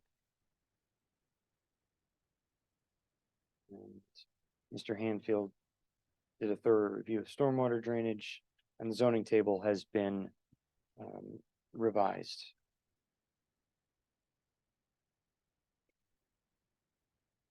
Can we flip forward a couple of sheets? I think those are the major material changes to the site plan to satisfy the comments of the reviewers. One more page.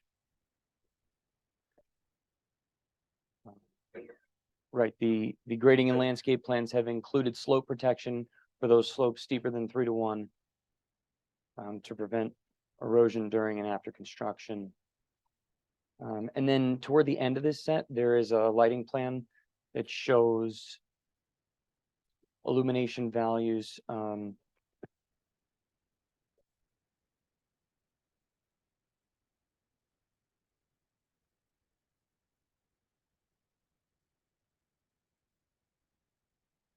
There it is. So we had a lighting consultant lay out a possible scheme for us.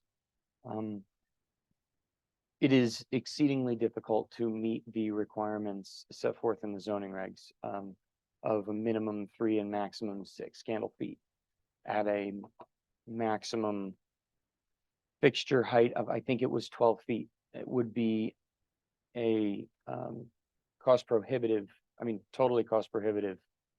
We would need no less than double the number of luminaires shown in this plan to meet that criteria. So one of the, in our design, we have adhered to some industry standards stated in the letter submitted. Also submitted with this set were the full cutoff lighting fixtures requested. And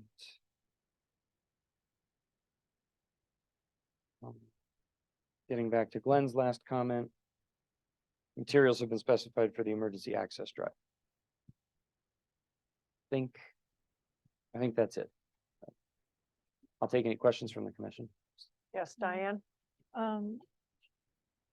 For the next meeting, if you could reconcile the landscape plan, the chart that shows the numbers of plants and the plant types, I can't match the numbers up to the, So where the plants are shown. quantities of the plants. So yeah, so like around some of the buildings, the numbers of plants shown, they're not specifically identified. And so I'm trying to kind of cross-reference to the numbers, and I'm not matching things up. The numbers aren't matching some of the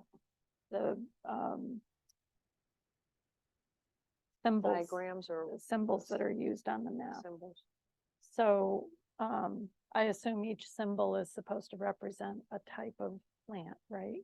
Yes. And so some of the symbols, I'm trying to reconcile the counts to the count in the chart above, and it's just not working. Okay. I could certainly revisit the quantities. of Trying to that. understand what you have in mind to go where. Thank you. Anyone else with a question? Yeah, June? Just quick, on the lamps, you went to an industry standard because it was cost prohibitive. What's the difference in count? I mean, how measurable is it? I'm sorry, I'm not a lighting expert. I will have to get you a written explanation from our consultant on why exactly the standard is very difficult to meet. I understand that Mr. Hanfield does have some experience with this particular statute, so I would ask for him to weigh in if he doesn't mind. Otherwise, we can comment at a later date. Okay. Did you have a follow-up? Just last question. On one of your screens, you talked about planting for greater than 3-to-1 ratio. Which areas are those in steepness, 3-to-1? It's the shaded areas on the north side of the site. This is probably better shown on the grading plan, but the steepest areas are on the north side of the site, the very south side of the site. And certain areas around the DOT drainage as well.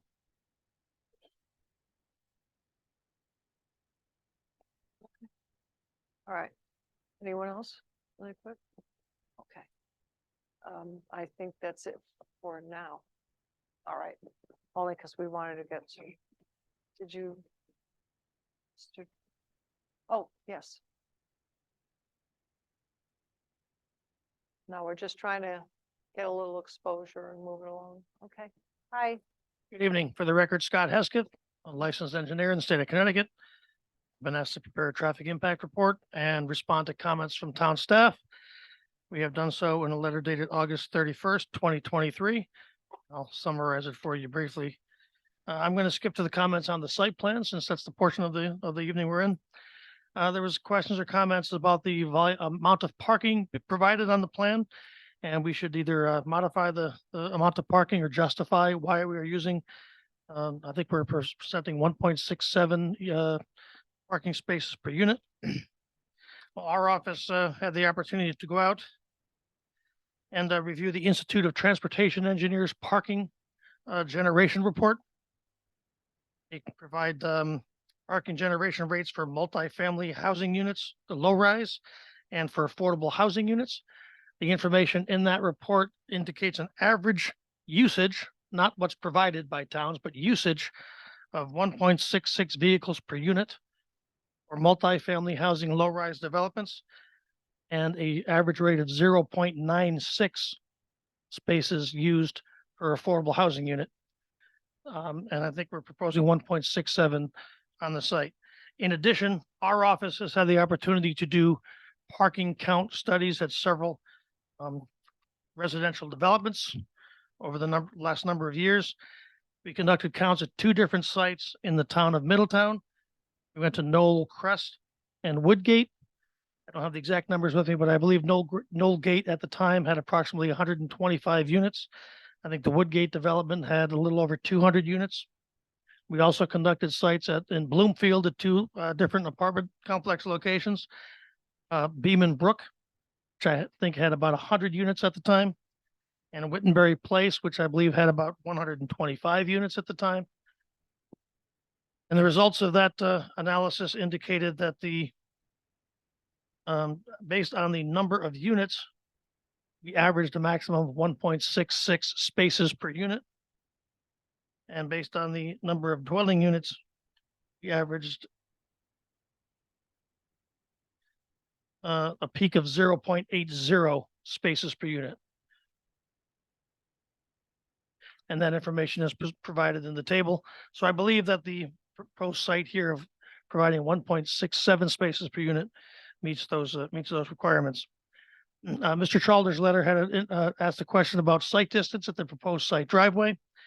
We had reported in our report that our observations were that we had 720 feet or in excess of 720 feet of site distance looking to the north from the site driveway. We did go out and verify that again in the field. In addition, the surveying office of Flynn and Sear went out and took shots out in the field. They measured site distances of 665, 700 and 745 feet, so 3 different locations. The 740-foot site distance is in excess of the 720, which we had observed. And again, we did say in excess of 720 because 720 feet is what's required by the DOT based on the 85th percentile speeds, which is, so we believe that there's sufficient intersection site distance at the site driveway. And again, our plans will be, and in fact, they already have been submitted to the Department of Transportation for a preliminary review for an encroachment permit. And we'll certainly have to meet whatever site distance requirements that the Department of Transportation will hold us to. We believe 720 feet is the appropriate number. All right, yes, June. Just a quick question. You said that distance is adequate for 85% of the speeds. What was that speed? The 85th percentile speed as measured by CONDOT was 54 miles per hour.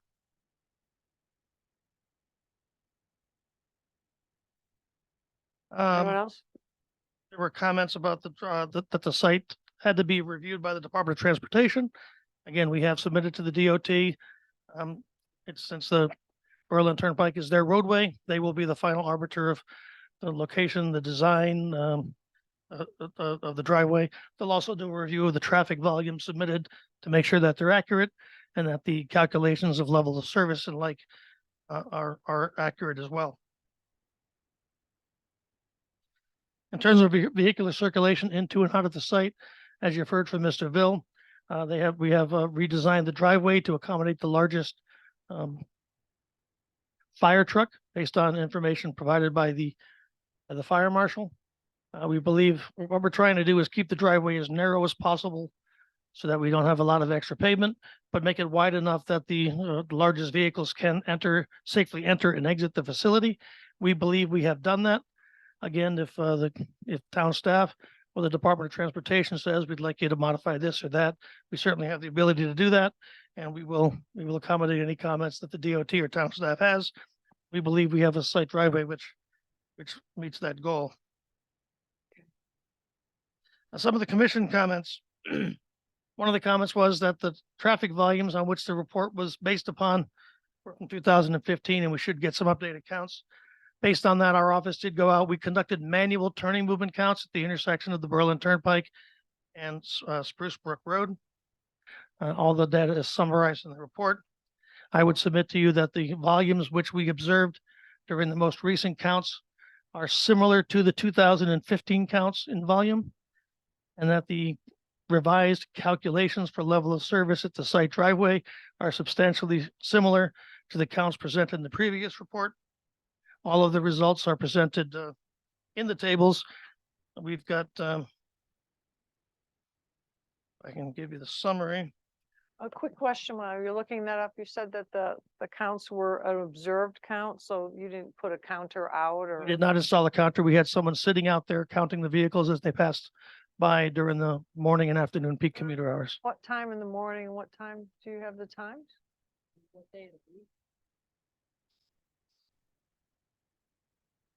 We were there on Tuesday, August 22nd.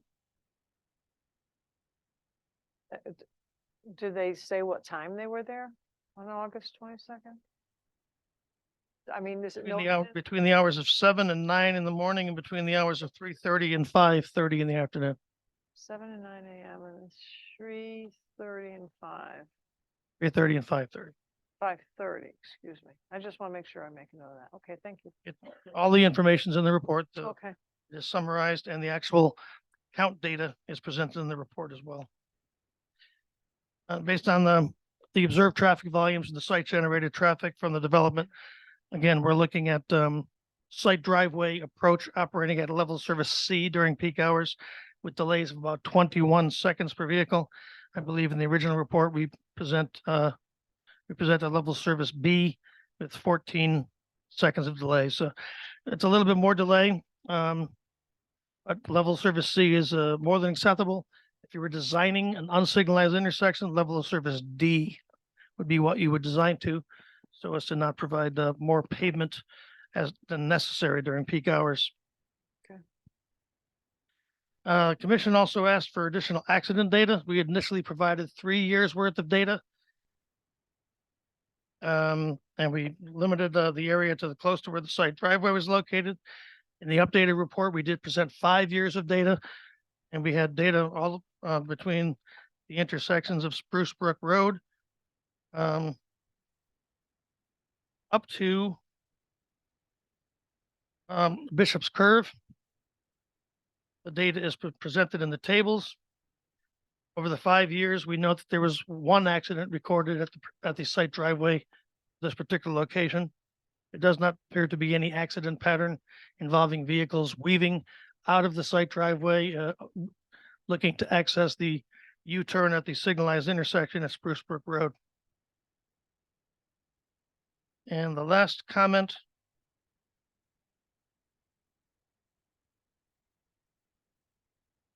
Were comments from the police department obtained.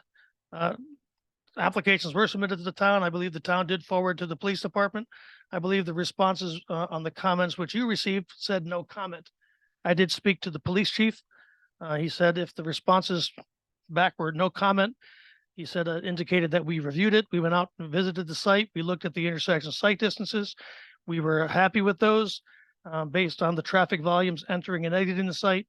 We had no comment. So he didn't believe that there were any safety concerns related to this particular application. So we did talk to him and verify that. And that's also summarized in our report. If the commission has any specific questions related to traffic, I'll be here. No, but I'm going to ask Maureen that make sure that we get the written report from the police commission or the chief of police regarding when they went out and did their site. Is it in our So massive amount? generally in your packages, you have, and I'll have to check the file and I will, and we certainly will, but you get the return sheet. Yeah. It doesn't, if they have no comment, it doesn't have backup data usually. Of course, we could ask for it, but they don't, they usually just return the sheet with no comment marked. And then you get that summary sheet Yeah, I was that just we've curious. typed in our office. All right. Okay. Yes. I do have a question regarding the traffic. you said DOT is gonna have a say in this also. Are they aware of all of our other developments coming down the Berlin Turnpike, maybe heading south? To take that in consideration. I mean, right now, maybe the traffic is not as heavy, but you have Daddio there, you have the one behind Northeast Utilities. This is gonna put more traffic on the roads, and not everybody's gonna be going north. So I wanna know, is there a way to make sure that the DOT can take this into consideration when making their decision as far as the traffic? I'm sure the DOT is aware of any applications which they have received, either through the Office of the State Traffic Administration or an encroachment permit, application. It's generally their practice that first come, first serve is their standard. So if they've received an application from one applicant prior to receipt of an application from another applicant, it's the obligation of the second applicant to consider the first applicant's traffic, as opposed to vice versa. So if they have applications in front of them, they're certainly aware of it. Okay, so, so to that, no, the manual, checking of the, traffic, it's just an average. It's not what can be projected coming down the road. So it's not- Okay. I think you asked for. Mr. Hescott did go out and perform physical counts. Right. Okay. So I'm not sure what the question is. I'm thinking for the future, going down the road. What can people do? Yeah. It's a good, I'll let Mr. Hescott think.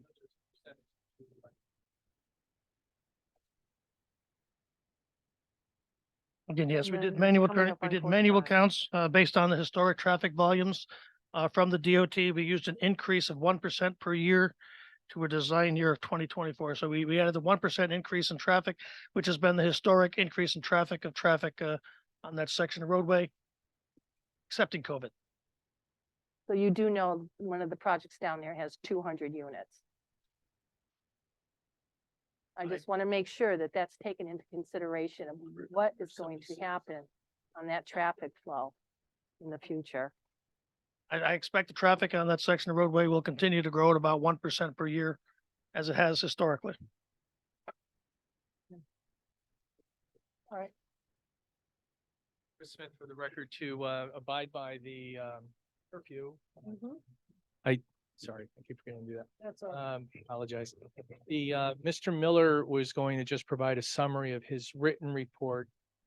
He did do that with his own text application, but I do think we're comfortable with that standing on its own, or possibly Mr. Miller addressing it at the continued hearing if you were to have any additional questions. But at the moment, you know, that's our responses. We will review the follow-up letter report from YRC, Mr. Hanfield, and we can respond to that for the next meeting as well. But thank you for letting us get through this portion for this evening.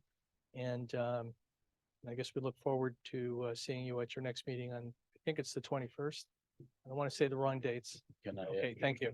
Can I ask your experts, we already 35 minutes now, heard two things that you can't meet, lighting and parking. And in the last 20 minutes, which we haven't even, seen the total project yet, but, I would like to see those addressed, because we just told can't meet our regulations. Right, and just for the record, Commissioner Zigmont, and I think this was explained by Attorney Capola, under 830G, an applicant doesn't have to meet your standard parking requirements or lighting requirements. The standard is the standard that's utilized in judicial review, but we've made every effort. We did address the parking. Mr. Hescott provided information there, including information from the ITE, which in my quick review of Mr. Hanfield's comments seemed to indicate that he suggested that that would be a good source to go to. He has probably not had enough time to review Mr. Hescott's report, but Mr. Hescott did not only look into other comparables, but he did look into, which is standard throughout the state, look at what's required by ITE. And as Mr. Bill indicated, we will look into that lighting question. relative to that question. But I just wanted to state that. Thank you. Thank you. So there's no misunderstanding for the next meeting. Thank you. No problem. Thank you. Okay, Want to point out that Brandon Hanfield, the engineering consultant, is online as well. To comment if it so desired. At this point, we had discussed earlier that as I handed out his report, he'd probably be presenting his comments. So and I also noted that he commented on the parking and the lighting in his comments and had some comments with regard to it. Also, the more crucial thing I want to say right now is that Attorney Smith indicated that anticipated the hearing would be continued, and that does require extension time. Correct. Confirmed. okay, The record, Chris Smith on behalf Thank of you. the applicant owner. all right. And the verbal is okay. We don't need a written. It's fine for him. Okay, all right, terrific. All right, so we're at the bewitching hour, so as agreed. I think we're just going to, You do have statutory considerations, so you need to work through the remainder of your agenda before everybody turns into a pumpkin. You have two other applications that you needed to close. You have two subdivision applications.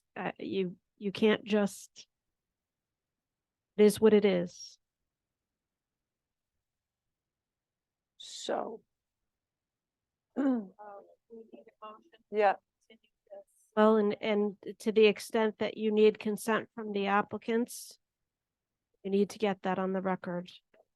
What we're talking about right now. Yeah. You need a motion to continue the So- plan. go ahead. I'll make a motion to continue Tim, just sit here for the. the application for site plan approval for Spruce Brook Apartments. Okay, the motion is by Ms. Jorsey. Do we have a second? I'll second. Second by Mr. Rogan. Further discussion. All those in favor? Aye. Aye. All right, then we need a motion about, we need okay, and, okay, so we need a motion for the application of Little House Living. We'll need consent Since, to extend. so are we getting a blanket consent to continue all four? I think that's why he went to this podium now. This is done.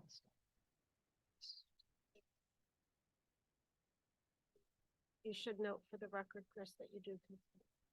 Okay. As of Chris Smith, for the record, as to Little House Living LLC, understanding that the hearing had been continued from your last meeting till this evening, my client has no objection and consents to a further extension to your next meeting to reopen what was the continued public hearing, Okay, thank you. both applications. On both applications and whatever. Poll it as that. Think that- That's fine. Thank you. Okay, I know you're tired as well. so do we need a, Yeah, so I'll make a motion to continue item B, applications of Little House Living LLC, the proposed text amendment. okay, we have a motion by Ms. Jorsey. We have a second. I'll second. Thank you, Mr. Rogan. Further discussion. All those in favor? Aye. Aye. Those opposed, so moved. And then I'll make a motion to continue the application for site plan approval to permit a 20-unit multifamily residential community known as 1676 Berlin Turnpike. Okay, motion by Ms. Jorsey. Do we have a second? I'll second. Second by Mr. Rogan. Further discussion. All those in favor? Aye. Aye. Those opposed, so moved. Now we have a subdivision application for, this is for Weathersfield Road. Mhm. And this is also open at this point. Does it have to be? So do we need an extension on this? Extension, I don't have mine. I'm sorry. So. Yeah, You're saying that- so far you've used 21 of the extension days to get to tonight's meeting. There is remaining extension time available to the applicant, for the applicant to consent to. Okay, the applicant has to consent to the extension. And this would be to September 27th. There's a meeting on the 21st. On the 21st, On- and there's a meeting on the 28th that you've just scheduled. Okay, so it's the 21st is the next meeting. Mhm. Okay, For the record, my name is Jack Martin with JL Surveying, and we would like to request an extension. okay. Thank you, Mr. Thank Gilmartin. Put And that in writing also. yes, Yes. and so motion, Make a motion to continue the subdivision application of M. Conferowitz for 3 residential lots. 235 Weathersfield Road. okay, do we have a second? I'll second. Thank you, Mr. Rogan. Further discussion, all those in favor? Aye. Those opposed, so moved. Now we have the Sunny Border subdivision for Pistol Holdings LLC. And this has to be closed by 9/21. We have a meeting on- We have a meeting, so motion to Need You have consent. another meeting before that. Needs to be closed. so this is going to be, Move to the next meeting, I guess you don't, you knew. yeah, you need table. an Extension. I don't know. I don't think we need to, so we'll just go No, ahead and table. No extension required. Okay, Reading the right calendar. all right.